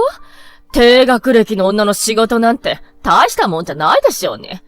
どこに疲れる要素があるってのよ。義両親がいようがお構いなしだ。だいたいさ、あんたさっき出身地の話もしてたよね。どこなのか調べてびっくり。ど田舎じゃない？自然あふれるいいところです。そんな風に言ったところで、所詮ど田舎はど田舎よ。この田舎もんが。ちょっと、あんまりじゃないですか？私の実家は農業を営んでいる。長兄が後を継ぎ、いつも美味しい野菜を送ってくれる。確かに田舎だが、空気も水も澄んでいて、そんな環境で作られる作物は最高に美味しいのだ。田舎だからってそんな風に言われる筋合いはない。お姉さんが食べる野菜も、私の両親や兄が育てたものかもしれないんですよ。田舎という素晴らしい環境で作られるからこそ、美味しく仕上がることだってあるんです。そんな風に言わないでください。あんたんとこが作る野菜なんて食べないわよーって。あまりの言いように、いい加減私の我慢も限界だ。真っ赤になっている私の顔を見て、義士がケラケラ笑う。そして義兄の腕をつついて言ったのだ。ねえねえ、こんな女が家族になるの嬉しい？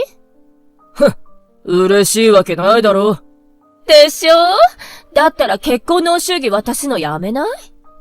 何を言い出すのかとぎょっとして顔を向けると、ニヤニヤ笑う義兄嫁と目があった。こんな二人の結婚にご祝儀なんて無駄。0円で一緒。ねえ、低学歴の田舎者さん。なんだろう、これは。この人は。どうしてここまでコケにされなくちゃいけないんだろう。怒りのあまりブルブルと手が震えた。もういいかな？もういいよね。これで義両親の印象が悪くなったとしても仕方ない。もう我慢の限界は超えた。ブチ切れようと決めたその時。お前たち、今すぐ帰りなさい！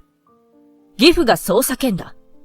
義兄夫婦はきょとんとして、と聞き返す。義父はまっすぐ二人を睨みつけた。ゆいさんがそんなに疎ましいか。なら帰りなさい。式に出席する必要もない。お前たちは金輪際、うちに来なくていい。目が点になる義兄夫婦に向かって、義父はこれまで聞いたことのないような厳しい口調でそう言う。慌てたのは義兄だ。ちょっと待ってくれよ。なんで俺たちが追い出されなきゃいけないんだよ。そうよ、そうよ。私たちは高学歴の都会育ちなんですよ。大事にされるのは私たちの方でしょ？黙れ！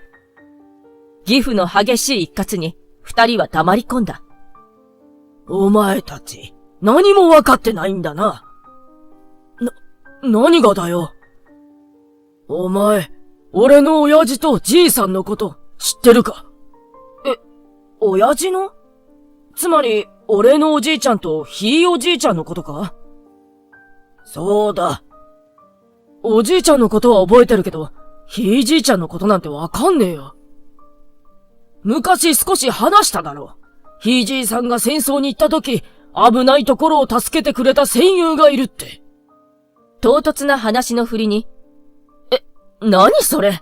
と、義兄嫁が食いついてきた。義兄は首をかしげて思い出そうとしている。なんか聞いたことあるような。確か間一髪のところで助けてくれた人がいたんだよな。それが、ゆいさんの曽祖父だ。それに、お前のじいちゃんはひいじいさんが戦地に行っている間、ひいばあちゃんと二人で田舎に疎開してたんだよ。その田舎でじいさんが仲良くなったのが、ひいじいさんを救った戦友の息子、つまり、ゆいさんのおじいさんだ。そんな偶然なんて。偶然か必然かなんて知らんが、運命というものは本当にあるんだろうよ。それで、田舎に疎開したはいいが、身寄りがなかったじいさんとひいばあちゃんは、かなりひもじい暮らしをしてたらしい。そこを助けてくれたのが、ゆいさんのおじいさんの家、農家だったんだ。うちのじいさんと仲良くなったゆいさんのおじいさんが、収穫した作物を分けてくださってたんだよ。おかげで、じいさんは上に苦しむことなく、ひいじいさんが帰ってくるまで元気に暮らせてた。ひいじいさんが無事に生還したおかげで、じいさんはその後の人生も不自由なく生きることができたんだ。そうなのか。つまりだな。そこで義父は一呼吸置いて大きく息を吸った。ゆいさんのひいおじいさんとおじいさんがいなければ、うちのひいじいさんもじいさんも早くにこの世を去り、ひいては俺は生まれず、お前もいなかったんだ。この意味わかるな。お前が馬鹿にした田舎の方たちこそ命の恩人。その縁で、俺もゆいさんのお父さんと仲良くしてる。大親友なんだ。それをお前たちは馬鹿にしたんだ。そんな奴らは、ひろゆきとゆいさんの結婚式に出る資格はない。家に帰って反省してろ。そんなこと知らなかったんだから。義兄は父親に怒られ、半泣き状態になった。そこに、これまで黙ってた義母が口を開いた。そもそも、人様の学歴やふるさとを見下すなんて、どうなのかしらね。あなた、人のこと言えないんじゃない？俺のことは、お袋が一番知ってるじゃないか。俺はエリート一貫校を出て。そうね。ギリギリの成績でどうにかこうにか出たわよね。大学も出てるし。偏差値底辺のとこを補欠合格したのよね。一流商社も。まあ、就職活動はしたけど全滅したんじゃなかったっけ？契約社員で職を転々としてるんでしょ？それは内緒だって言っただろ！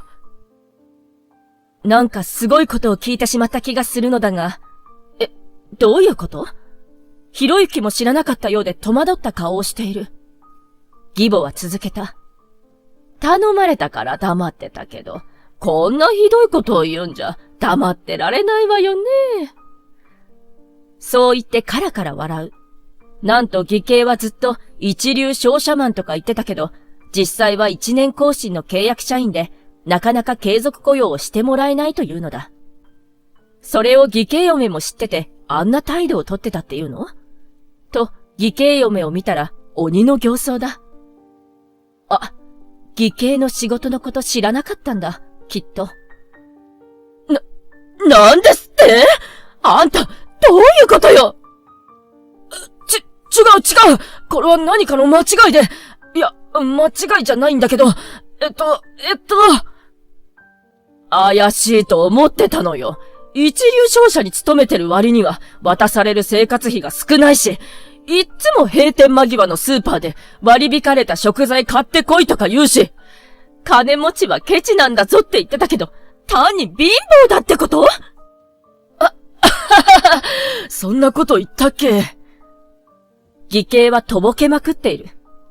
言ったわよ！じゃあ、来年には貯金も結構な額になるから、海外旅行にでも行こうって言ってた約束は？あれは、ほら、外国の空気が入った缶詰とかあるだろ？あれでも買って、海外の空気をだな。ふざけんじゃないわよ！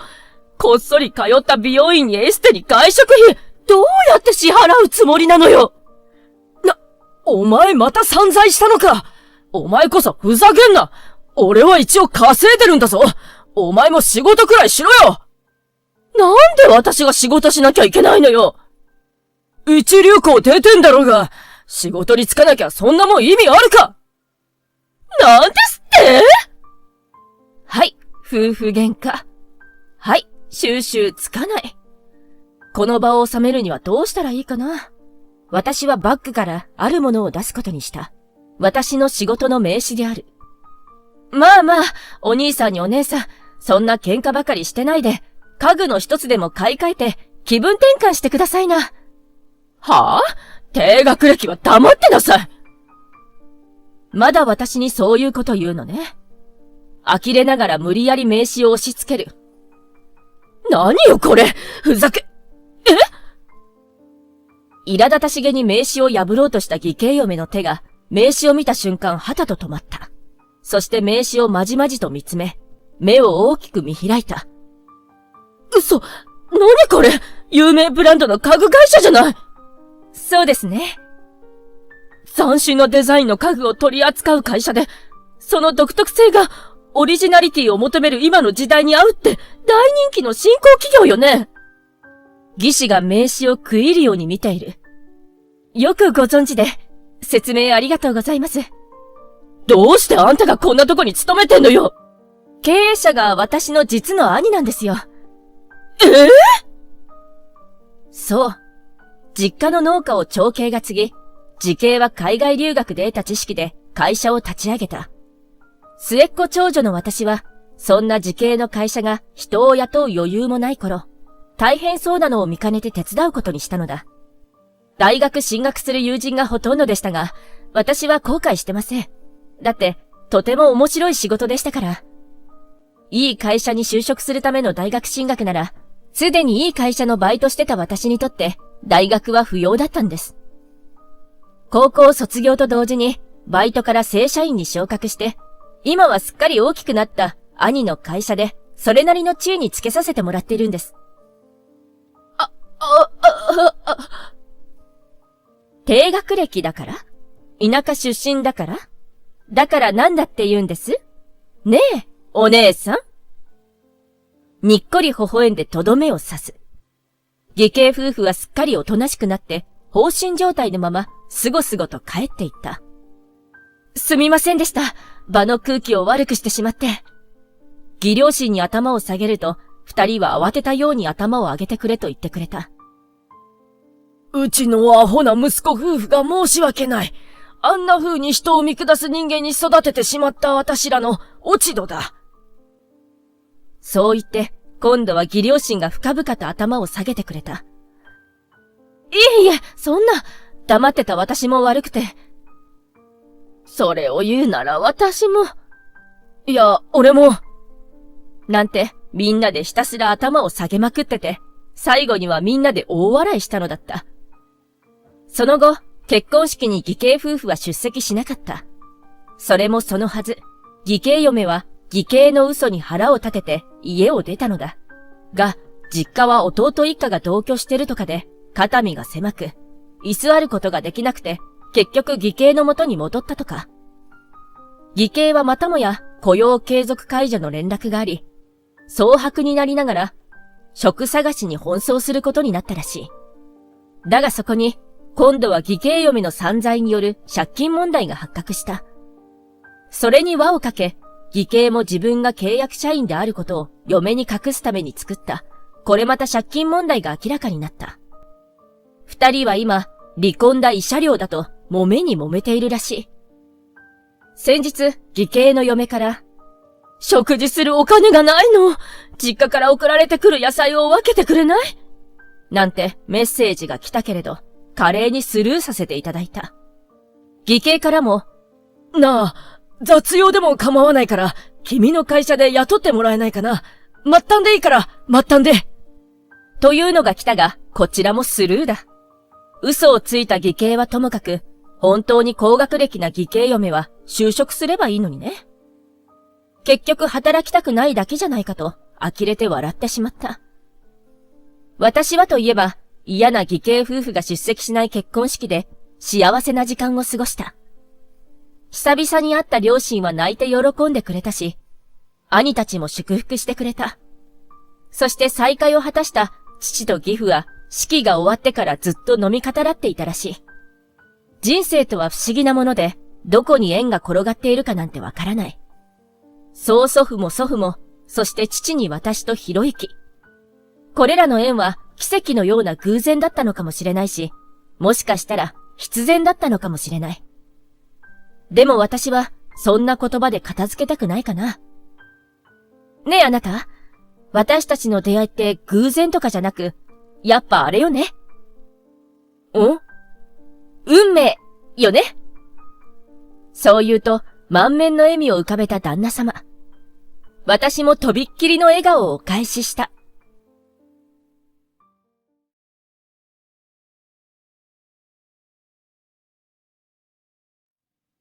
結婚してください。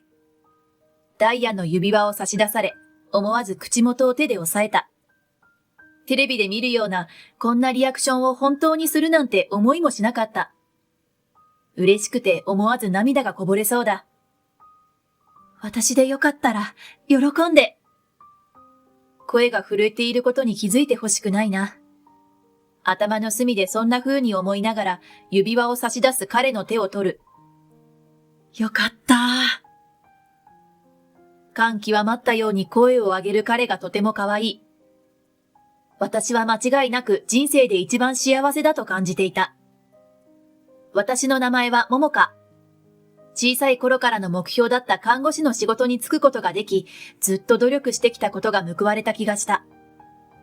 遊ぶ暇がないのも、勉強ばかりで出会いがないのも不満に思うことはなかった。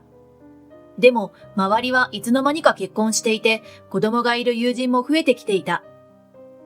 結婚願望はあったけど、これから男性と出会って、お互いを知っていくための時間と仕事とのバランスを考えれば、なかなか一歩が踏み出せない。いっそのこと、ずっと一人で生きていくのが楽かも。そんな風に考えていたとき、フミヤとたまたま出会ったのだ。知り合ってすぐ告白されたのには驚いたが、熱心に口説かれて、結局折れる形で付き合うことになった。そんな形から始まったけれど、2歳年下の彼は、なんだか可愛くて人懐っこくて、いつの間にか私の懐に入ってきた。そして、彼は私のアパートに転がり込み、一緒に暮らすようになった。甘え上手な彼に、つい何でもやってあげてしまうことが増えて、それでも一緒にいられることが楽しかった。彼、桃香に甘えすぎじゃない？でもそれが嬉しいから。いくら年下でもやってあげすぎだよ。友人にそんな風に言われるくらい、私はいつの間にか彼に尽くすようになっていた。確かに家賃や生活費は私持ちで、家事もすべて私がやっていた。一緒に住むのなら生活費の半分は持ってほしい気持ちはあるし、私も働いているのだから家事も少しは分担したかったが。考えたんだけど、このアパートって狭くない？広いところに引っ越せないかな？ある日、思い切って今後の話を彼に振ってみた。引っ越しか。生活費も今私が出してるでしょ？フミヤも住んでるんだから少しは負担してくれたら嬉しいなって。あと家事も。ごめん。そう言うと彼は大きな声で謝り、私のことを強く抱きしめた。そんなこと言われるまで気がつかなくて。私も言えなくて。俺、もっとちゃんとするよ。そう言ってくれたことが嬉しかった。その言葉を信じてしばらく待っていたが、彼が家賃や生活費を出すことも、家事をすることも、引っ越しの話が進むこともなく、時間だけが過ぎた。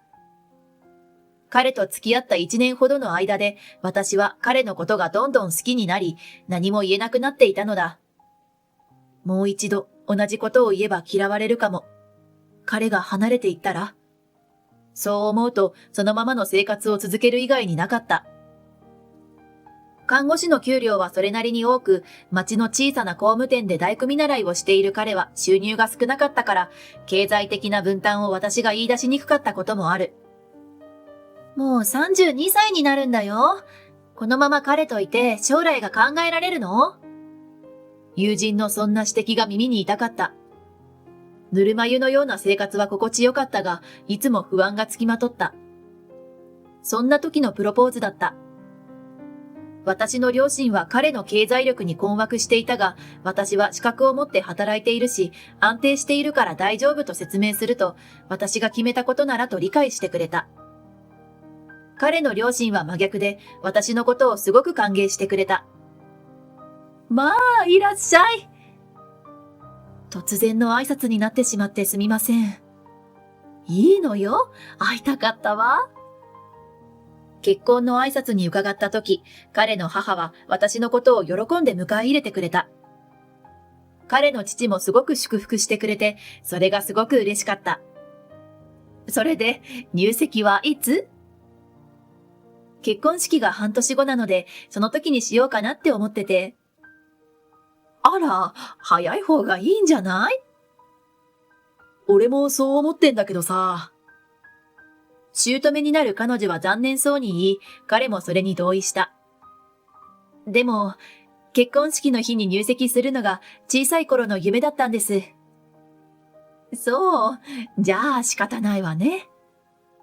どうしてそんなに早く入籍させたいんだろう。ちょっとした私の疑問だった。結婚式の日取りは彼の希望で決まった。もう少し待てば、私の好きな式場が予約できたのだが、一刻も早く入籍したいという彼の希望でそうなったのだ。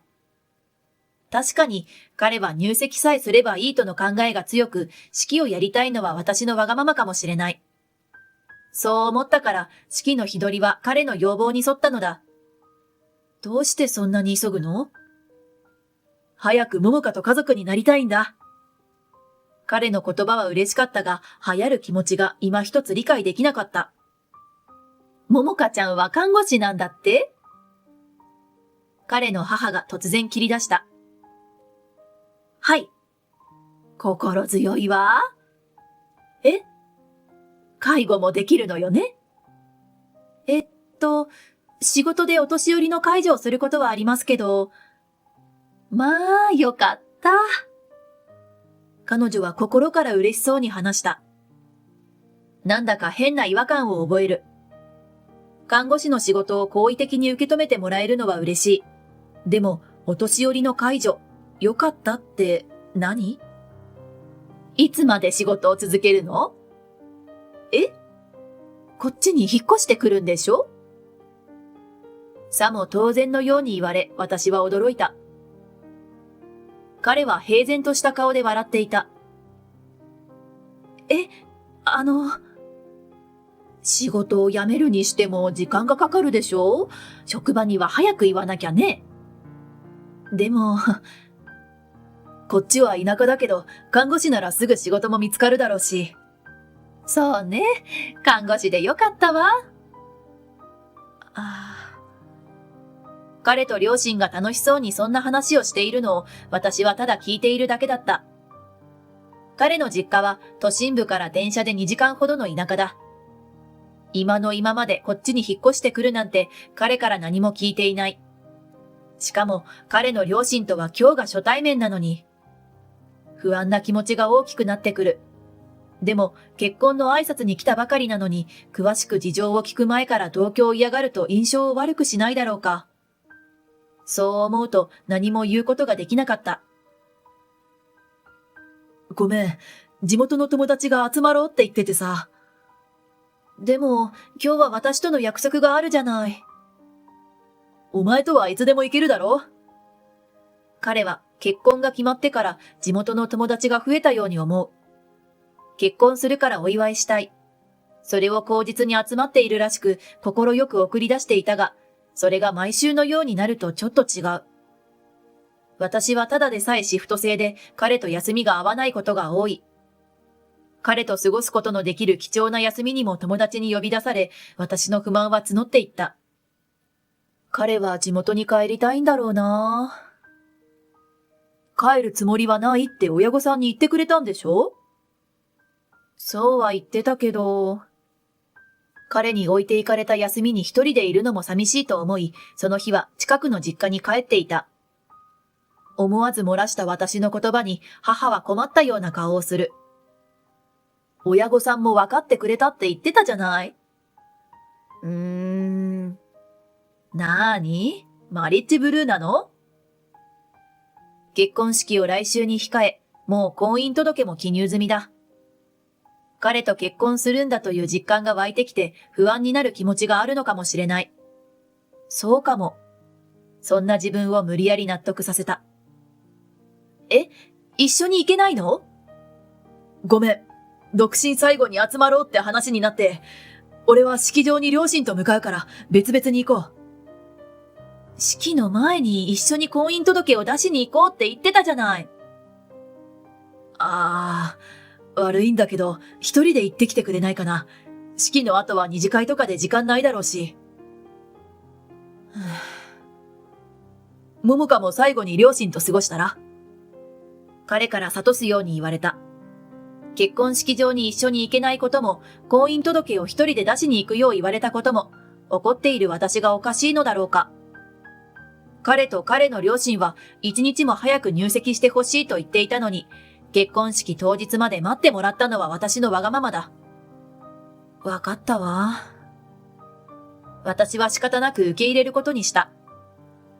こんなにトラブルが続くなんて。結婚式の前日は実家に泊まり、私も両親と式場に向かったのだが、車の調子が悪く、会場到着が大幅に遅れてしまった。式場に向かう途中、婚姻届を役所に出そうと思っていたが、そんな時間はとてもなかった。彼に謝らなければ。そう思いながら彼の控え室に向かった。ようやくだよ。本当に。式場の担当者に案内されて控え室の前まで来ると、すでに中にいた彼と彼の母の声がする。私の父が扉をノックしようとして聞こえてきた言葉に手を止めた。これで家政婦ゲットね。ああ、長かったけど。何やら私のことを話題にしている。ほんと、あの女のせいでずいぶん我慢させられたわ。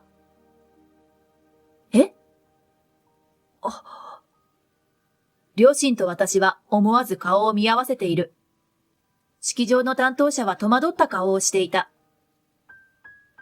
看護師だなんてナイスよ。これでおじいちゃんの介護は嫁に任せられるわね。稼ぎがいいから家賃は払ってくれるし、家事もやってくれる。待ちが長くて我慢ならなかったけど、別れなくて結果的に良かったよな。本当よ。デイサービスを頼むのにもお金かかるし、私は介護なんてしたくないもの。ちょうどよかったわ。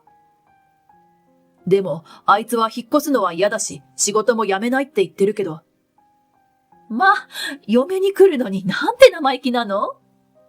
だよな。結婚してやるんだからそれだけで感謝してほしいよ。母さんたちが困ったふりをしていれば、最終的には納得すると思う。俺の言うことは何でも聞くから。入籍さえしてしまえばこっちのものよ。もう婚姻届は出したんでしょ？今日出してるはずだよ。ああ、ようやくなのね。そんなことを愉快そうに話しているのは間違いなく婚約者の彼とその母親だ。私はあまりのことに言葉を失い、倒れそうな私を母がそばで支えてくれた。父は怒りで顔が真っ赤になり、握りしめた拳が震えている。ハプニング続きで提出できなかった婚姻届をカバンに収め、ぎゅっと抱きしめた。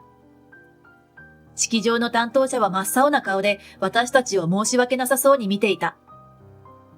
帰ろう。父は小さくそう言って私と母の手を引いて歩き出した。その担当者が慌てて私たちを追いかけてくる。帰らせてもらいます。こちら側の出席者には自分たちで連絡しますので、キャンセルの費用も全部お支払いします。父はきっぱり言い切った。用事が立て込んでいるので、支払いは今後にさせてください。大丈夫です。新郎、あちらの方には私の方から説明しておきます。ご迷惑をかけて申し訳ない。式場の担当者は事情を察知していた。結婚の当日、まさかこんなことになるなんて。手を引かれ呆然としていた私は、その時初めて緊張の糸が切れ、涙がこぼれ落ちた。式場側から私たちの話を聞いたのか、実家に帰る車の中で彼からの電話が鳴り響いた。その電源を切り、代わりに母のスマホで私の招待者にお詫びの連絡をした。実家に帰って数時間後、彼と両親がやってきた。どういうことだよ。怒り心頭といった表情で怒鳴りつける。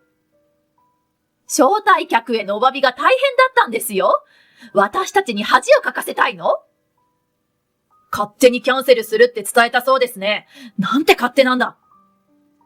ご近所中に聞こえるほどの大声だったが、父は彼らを淡々とあしらい、決して家に入れることはなかった。この結婚はなかったことにしましょう。は？娘は君と結婚するつもりはないと言っているんだ。どういうことですか？そんな勝手は許さないわよ。もうあなたはうちの嫁なの。姑は甲高い声を上げたが、やがてにやりと笑った。今回のことは仕方ないから許してあげる。その代わり、キャンセルにかかる費用はそちらで払ってもらいます。そしてあなたはうちで同居するのよ。仕事もやめてね。母親の意図を理解したのだろう。彼もその言葉を聞いて笑ってこちらに向き直った。そうだ。俺らに恥かかせたんだから、そのぐらいしてもらわなきゃ。家に入ってうちに尽くすのよ。お給料もきちんと入れてね。いい加減にしろ。あまりに勝手な言い分に、今まで黙って話を聞いていた父が声を荒げた。うちの娘はお前たちの奴隷じゃない。奴隷なんて、そんなこと言ってませんわ。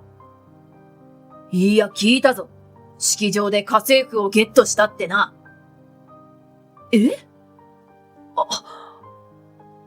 父がそう突きつけると、彼らは言葉を失った。聞いていたの？丸聞こえだった。お前たちの随分勝手な話を全部な。彼は顔を真っ青にしていたが、彼の母は少し黙り込んだかと思うと、大きな声を上げて笑った。何が悪いの？もう結婚したのよ。私たちの言うことを聞くのは当たり前です。そうだ。開き直った彼女とそれに同調する彼を見て、私はもう吐き気が止まらなかった。なあ、桃香も俺のことを好きだよな。一緒にいるって約束したろ？ちょっとくらい助けてくれたっていいだろ？母さんたちも困ってるしさ。私が黙っているのをいいことに、彼は私にすがってくる。そうすれば、私が簡単に言いなりになると思ってるのだろう。私は伸ばしてきた彼の手を払いのけた。触らないで。え？触らないでって言ったの。怒ってるのか？許してくれよ。俺たち家族になったんだろ？そうよ。間違いは誰にでもあるじゃない。家族だもの。ちょっとくらいは目をつぶってよ。あなたたちの家族って何？都合のいい家政婦のこと？何でも言うことを聞く奴隷のこと？そう言い捨てて、持っていた書類を彼らの前に突きつけた。残念ながら、私たちはまだ家族じゃないの。だから言うことを聞く義理も義務もないんだけど。え？どうして、これがここにこれが？私の手にある婚姻届を見て、彼らは目を丸くしていた。トラブルで出せなかったのよ。でも、出せなくて本当によかった。お前、騙したな？騙したのはそっちでしょ？そう言うと、彼らは何も言えなくなった。今後のことは弁護士を通してください。待ってくれ。追いすがる彼を振り返ることなくドアを閉め切った。彼らが立ち去ったのを確認して荷物を取りにアパートに行くと部屋が荒らされていた。貴重品はすでに運び出した後だったのでほっとした。きっと彼らが私の預金通帳を探したのだろう。彼から預金はどこにあるんだという内容のメッセージが来たが無視した。その後弁護士を通じ正式に婚約を破棄をした。破綻の原因は彼らにあったので少ない金額だったが慰謝料と式場のキャンセル料は向こうが支払うことになった。彼は結婚式が当日キャンセルになったことや私の実家の前で騒いだことが噂になって職場に言いづらくなり退職して実家に戻ったらしい。実家も地元で白い目にさらされているというがそれもすべて自業自得だ。私は婚約破棄の事情を職場に説明し今や笑い話になっている。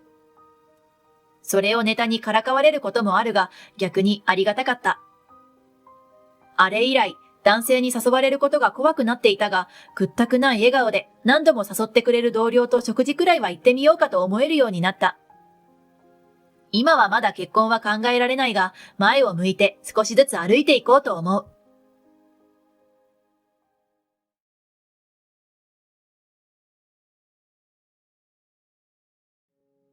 あなたって本当にどんくさいわ。子供はすぐできるのに仕事はできないのね。そう言って、私を見てにやつくおつぼね上司。よりによって、あなたに仕事ができないなんて言われる筋合いはないんですけど。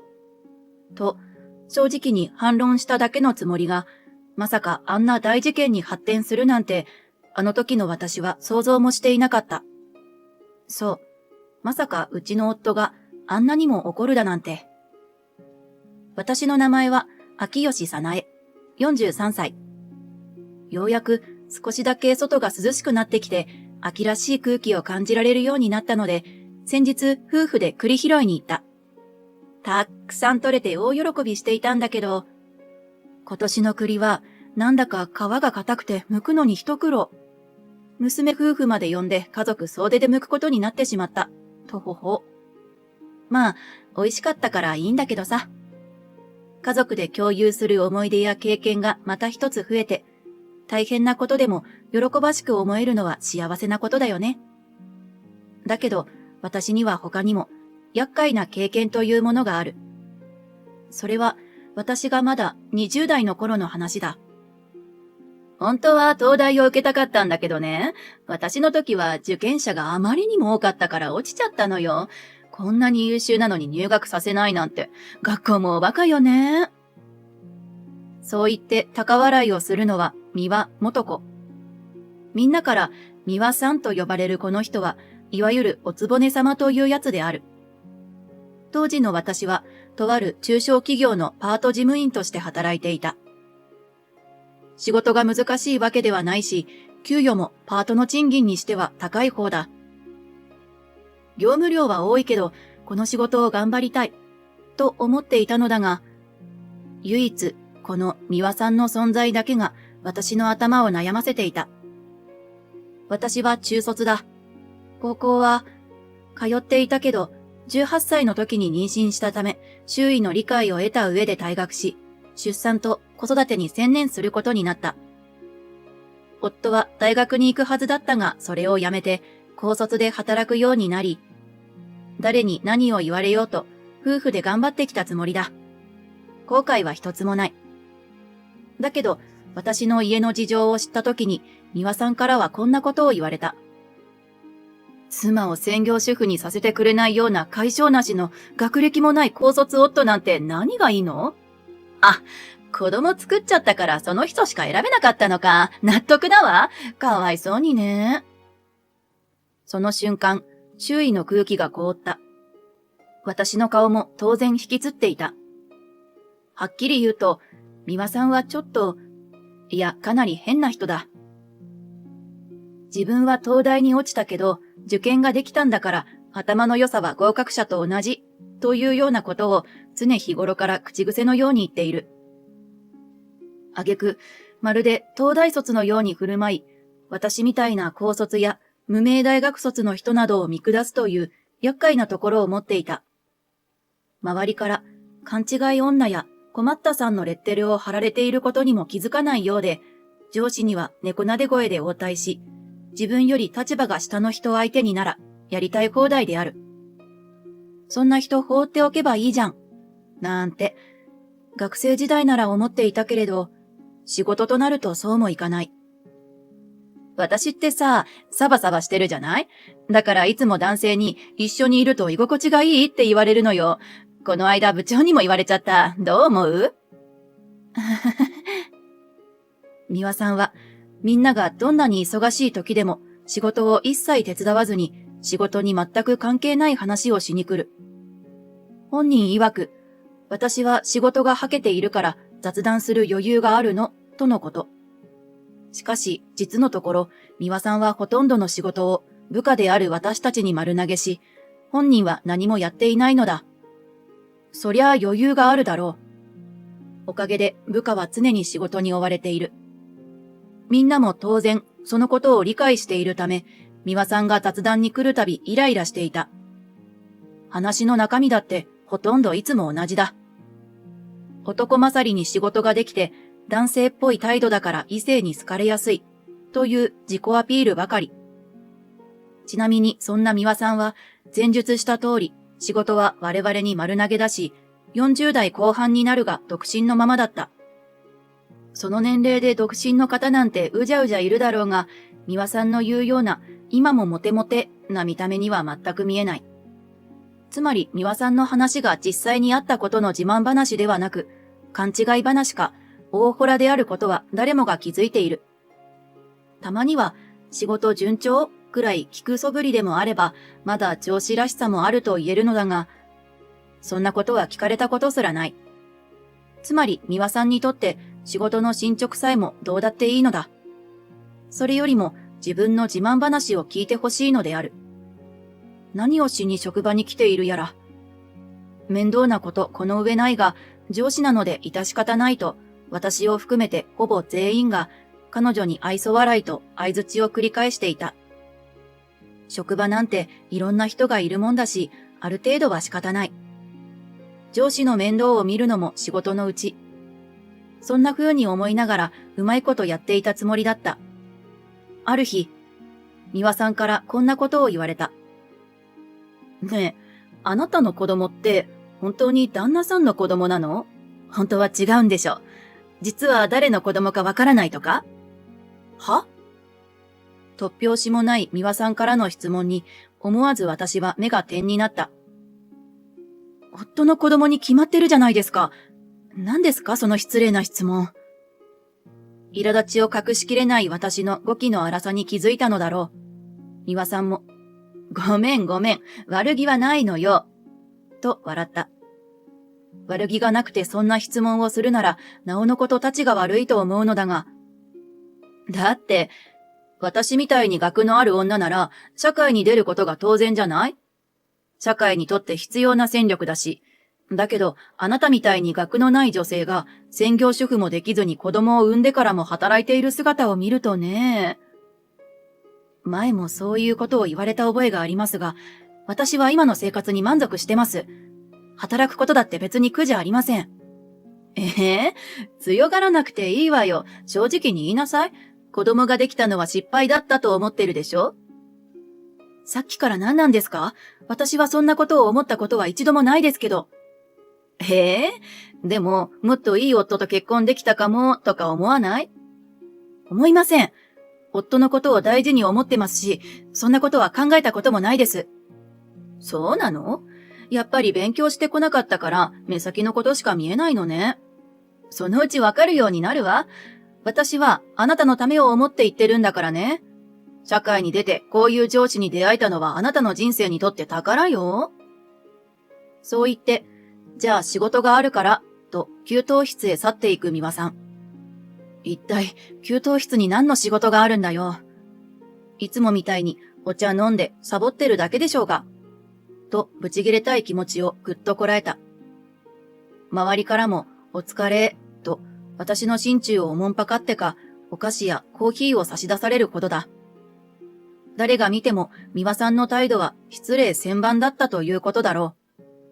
それなのに、給湯室から戻ってきた美輪さんは、自分の態度を振り返って私に謝るどころか、年下のイケメンと楽しそうにキャッキャウフフしながら帰ってきたし、謝ってくれるような人ではないと思いつつも、そんな姿を見せられては、私の怒りも収まりそうにない。しかし、美輪さんから失礼な質問をされたのはこの日だけではなかった。18歳で子供を産んだんでしょ？やっぱり日頃から男をとっかえひっかえしてたの？私も若い頃は相当モテたけど、一度付き合うと男が私を話したがらなかったから、交際人数はそんなに増えなかったのよね。高校退学なら最終学歴は中卒でしょ？子供がかわいそうだと思わない？まあ、カエルの子はカエルって言うし、あなたの子供も似たような人生を送るのかもしれないけど、つくづくどの親から生まれるかって大事だなと思うわ。うちは両親ともども東大で、兄弟も東大受験をしてるから想像もつかない世界だわ。旦那さんも旦那さんよね。子供を産むのは女なんだから、自分だけでも大学に行っていい就職をすればよかったのに。ああ、もともとそんなに頭が良くなかったから、それは無理か。だから高卒なのね。とまあ、出るわ。私や夫に対する否定的な言葉と、私はこうだった、という聞いてもいない美輪さんの輝かしい過去の栄光話。耳にタコができそうなほど、頻繁にこんなことを聞かされ続けた私は、今まで以上に美輪さんが苦手に、いや、大嫌いになっていった。どのくらい嫌いになったかって？話をした後は頭痛がするほどだ。若い頃に子供を産んだ時ですら、こんなストレスは感じなかったというのに。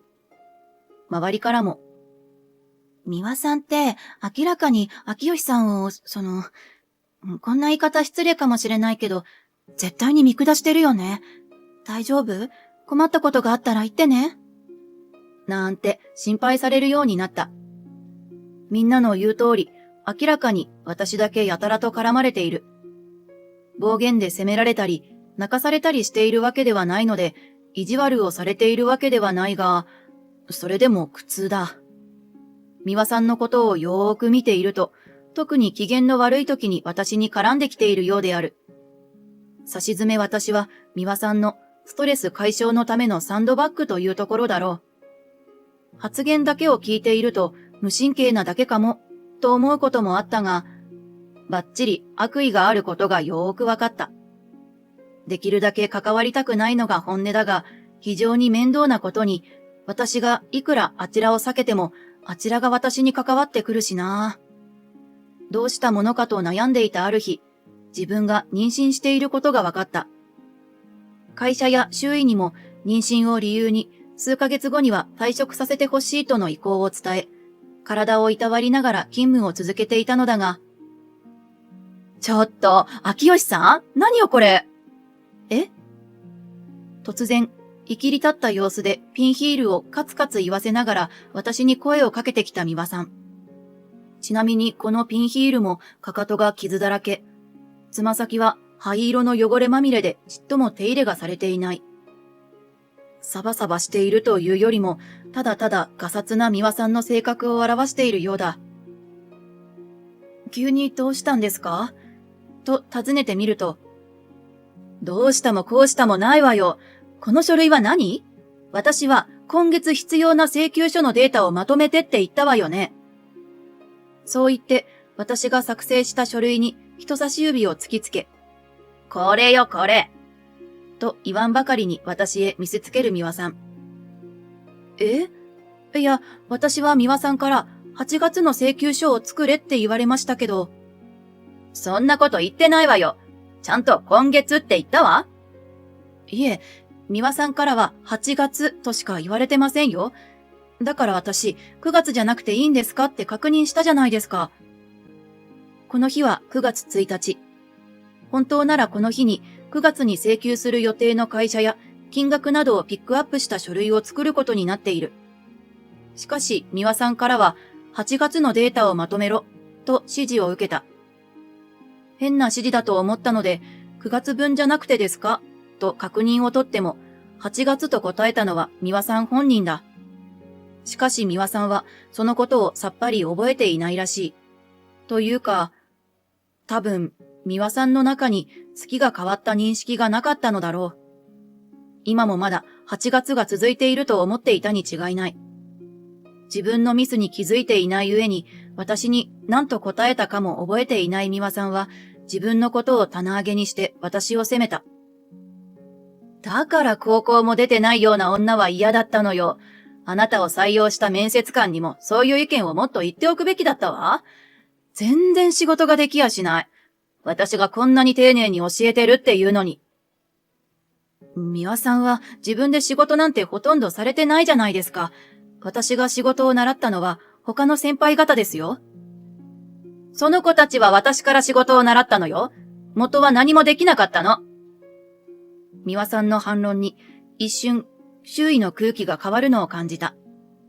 みんな、いやそんな覚えはないと思っているのだろう。事実美輪さんは仕事を教えると言いながら自慢話をするだけで肝心の仕事の説明はこれ見て同じの作っといてあとお願いねというスタンスだ。それを作るための資料がどこにあるとか、どんなデータをどこから持ってきているとか、そんなことは一切教えてくれない。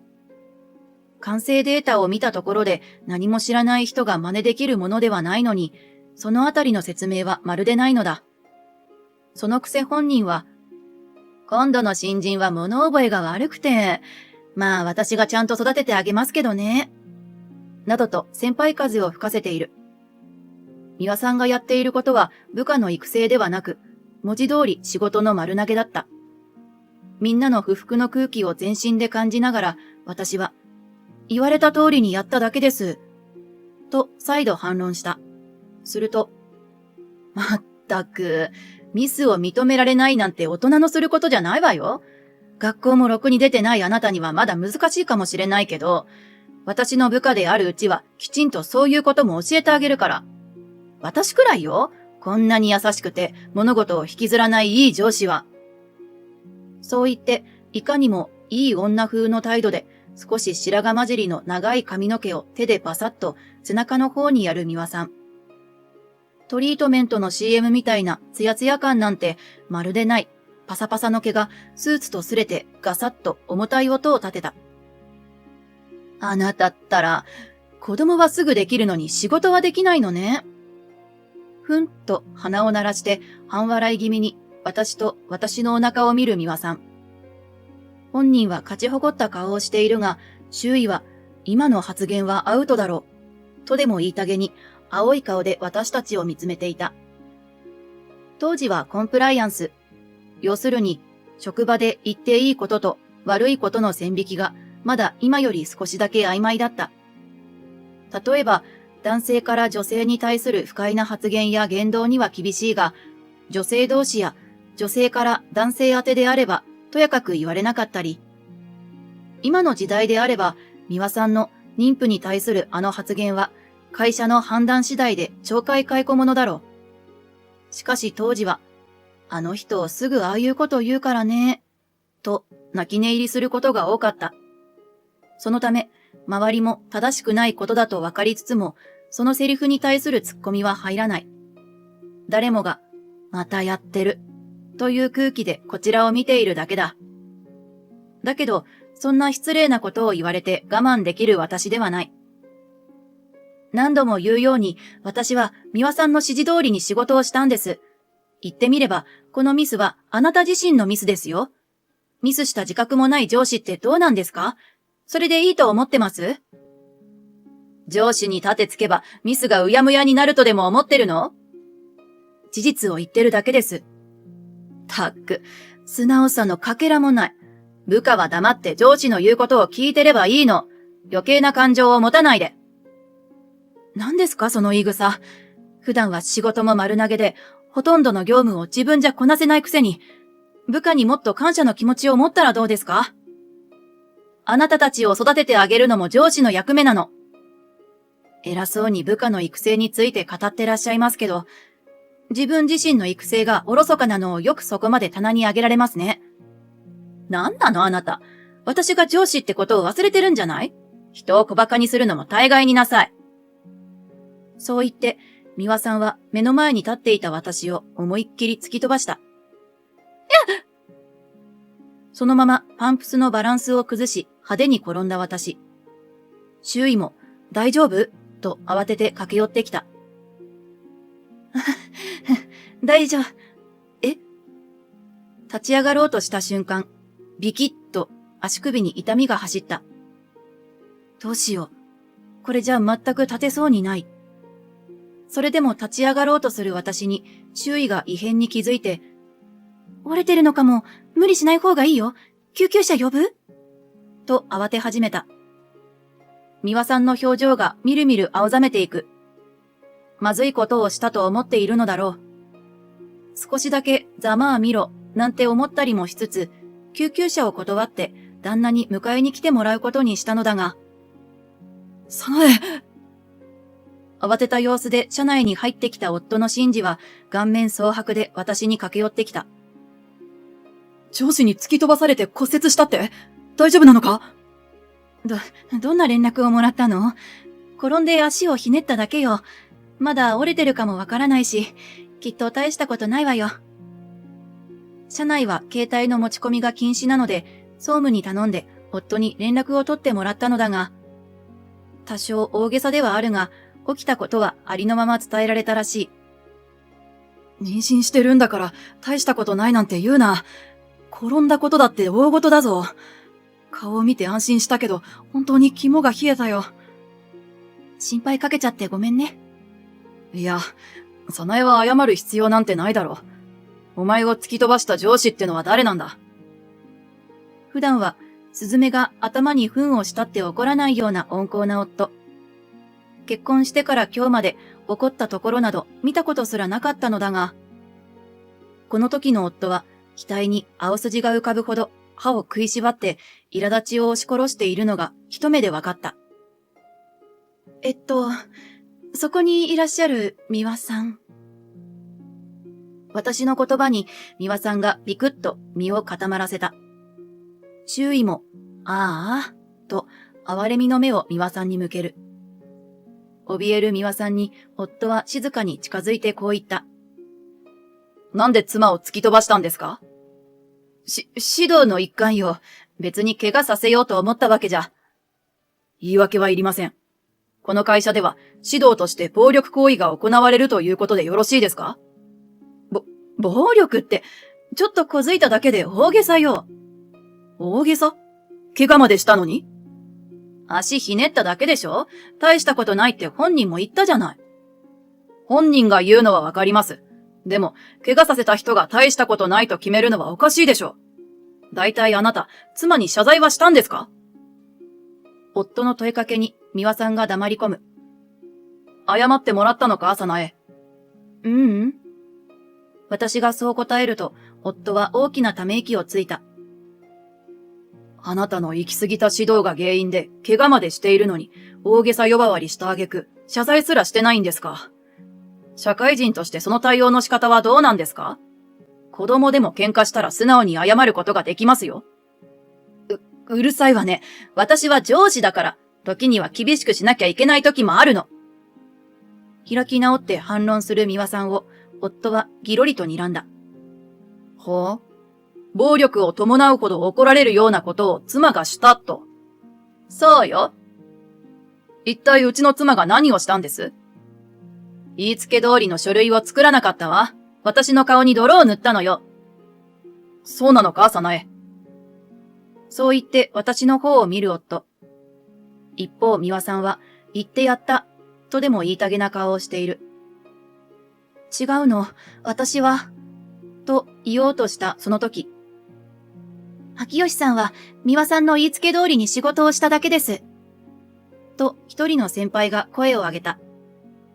予想外のところからの援護に私も驚いたが、美和さんも口をあんぐり開けている。私、秋吉さんが美和さんから指示をもらうのを見てました。私も。僕もです。次々に夫へ、美和さんが指示を間違えていた、と告発する同僚たち。当の美和さんは、間違えたという認識自体がないので、彼らの告発を否定し続けているが、否定しているのは美和さん一人だ。何も知らなかったはずの人たちも、これは美輪さんが間違ったな、と思うような空気に変わっていた。それどころか、美輪さんって何かと思い込み激しいからね、という声もちらほら聞こえてくる。あなたが間違った指示を出して、間違ったことを気づかず、何も悪くない妻に怪我をさせた、ということみたいですね。夫の言葉に美輪さんがガタガタ震え始める。違うわよ。私はあなたの奥さんのために。は？突き飛ばしたのが妻のためとでも？妻は妊娠中ですよ。そこの配慮もできてないのはどうかと思いますが。そう言って近くの机をバンと叩く夫。こんなにも激高する姿を見るのは本当に初めてで、私ですら少し震え上がった。これまでは淡々と冷たい態度で美輪さんを糾弾していたが、この夫の行動により、美輪さんもまずいと自覚したらしい。今まで以上に青く、いや、青みを通り越して真っ白い顔で夫を見つめ、歯をカタカタ言わせていた。妊娠してるなら、おとなしく退職すればいいのよ。女を養えないような頭の悪い男に反論される筋合いないわ。あなたは頭がいいと？そうよ。私は東大の受験だってしたことがあるの。じゃあ、東大卒なんですね。いいえ。でもあなたは受験すらできないでしょ？突っ込みどころはいっぱいありますが、あなたはつまり、妊娠した女性は働きに出るなと言いたいんですね。妊娠した女っていうか、結婚した女が働いてるのがおかしいわ。女は専業主婦になるのが幸せなのに、その生活ができないほど苦しいってことでしょ？仕事に集中せず、家庭優先の女に働かれたって会社も迷惑なはずよ。まあ、確かにうちは妻に専業主婦をさせられるほど裕福ではありませんが、あなたの理論でいくと、この会社の女性はほとんど独身なんですかね？いいえ、私だけよ。美輪さんの回答に、あれだけブチ切れていた夫の目が点になった。無理もない。美輪さんの回答は突っ込みどころしかないし、周囲も笑いをこらえている。そうなのだ。弊社の独身女性は美輪さんだけなのだ。その美輪さんが結婚した女が働くのは間違い、なんて言ってるものだから、いつもみんな美輪さんのこの発言を結婚できない女のひがみとしてしか捉えてなかった。実際その通りなのだと思う。私を目の敵にしていたのだって、若くして結婚したことに対するやっかみだ。っていうか、家庭がある私たちの方が美輪さんより働いてるよね。どこからともなく女性の声が上がる。誰かがしっとその言葉を制すも。美輪さん、仕事しないで給湯室とか、タバコ吸わないくせに喫煙所行ってばっかだもんね。と、またしても誰かが美輪さんの裏側を暴露した。喫煙所はあれだよ。三上くんがいるから話しかけに行ってるんだよ。え？三上くんって隣の部署の？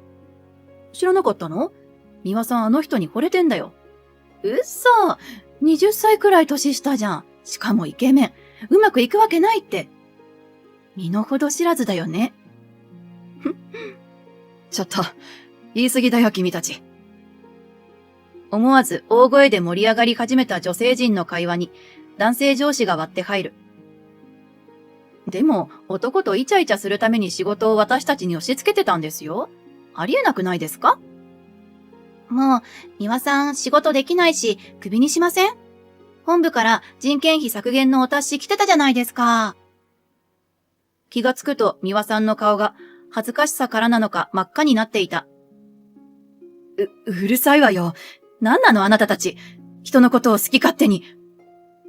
反論する美輪さんをみんなが鼻で笑う。だって、秋吉さんいびってたのだってひがみですよね。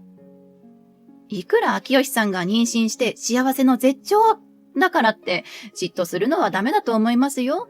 独り身で辛いのはわかりますけど。三上くんに好かれたいならもっと優しくならなきゃ。そんな言葉を聞いて、つい私もポロッと口が滑ってしまった。三上くんには振られた後ですよね。私の言葉にみんながえっと声を上げる。美輪さんだけが顔面蒼白の状態で震えながら私の方を見て、口を金魚のようにパクパクさせていた。なんで知って、とうめく美輪さん。その言葉にみんながどよめく。いやー、告白現場に居合わせちゃって、ダメですよ。給湯室なんかで告白しちゃ。大事なことは会社の外で伝えないと。あ、誘っても来てもらえなかったとかですかね。私の指摘は図星だったらしい。美輪さんの目が真っ赤になり、涙が滲んでいた。まだ可能性はあるもの。タイミングが悪いだけよ。でも三上くんから迷惑だからもう付きまとわないでくれって言われてたじゃないですか。それ以上しつこくしたらストーカーですよ。私の言葉に空の音も出ないのか、美輪さんは黙り込んでしまった。周囲も年齢差考えなよとか、男性陣に至っては、美人ならまだしも美輪さんじゃな。迷惑だよな。となかなかひどいことを言っている。多少不憫ではあるが、これが美輪さんが今まで積み重ねてきた人間関係なのだろう。仕事もせず、見栄を張り、周りを見下して威張り倒した結果だ。哀れむことはあっても、味方をする気にはならなかった。その後、実は美輪さんが本当に三上くんへストーカー行為を行っていたことが明らかになった。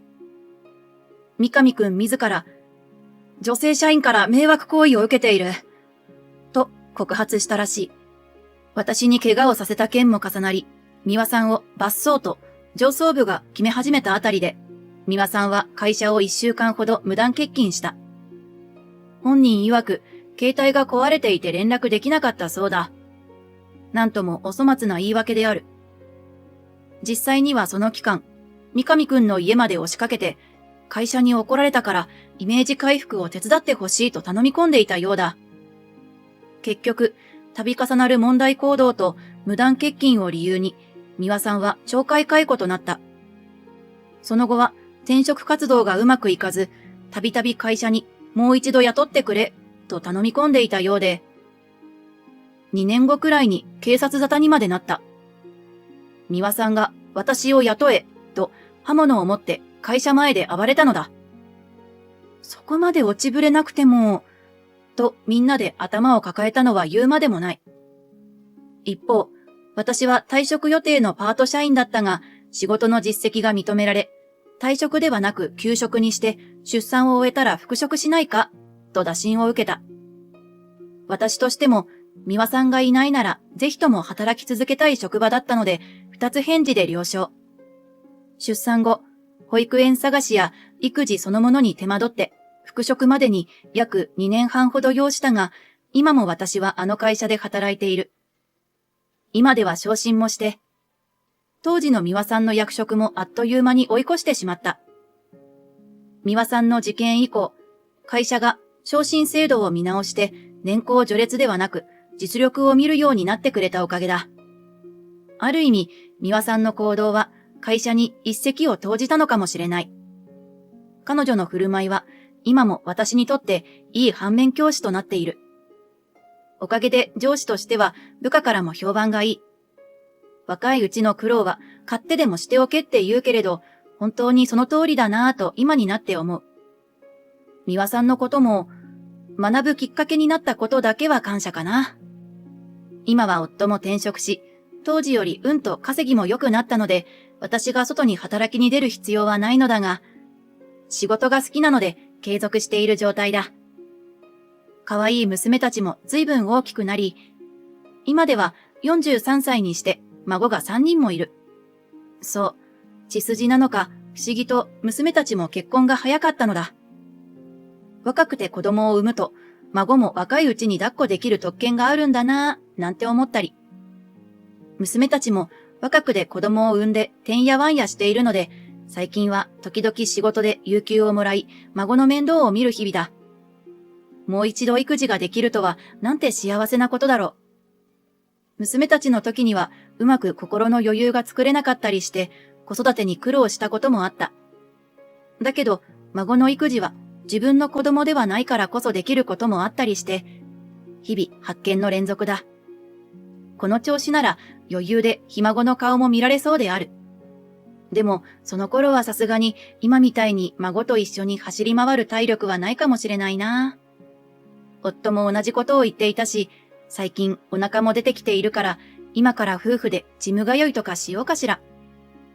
孫の授業参観に行って、綺麗なおばあちゃんだねとか言われてみたい。なんて思ったり。孫にとって自慢のおばあちゃんになるのが今の私の夢だ。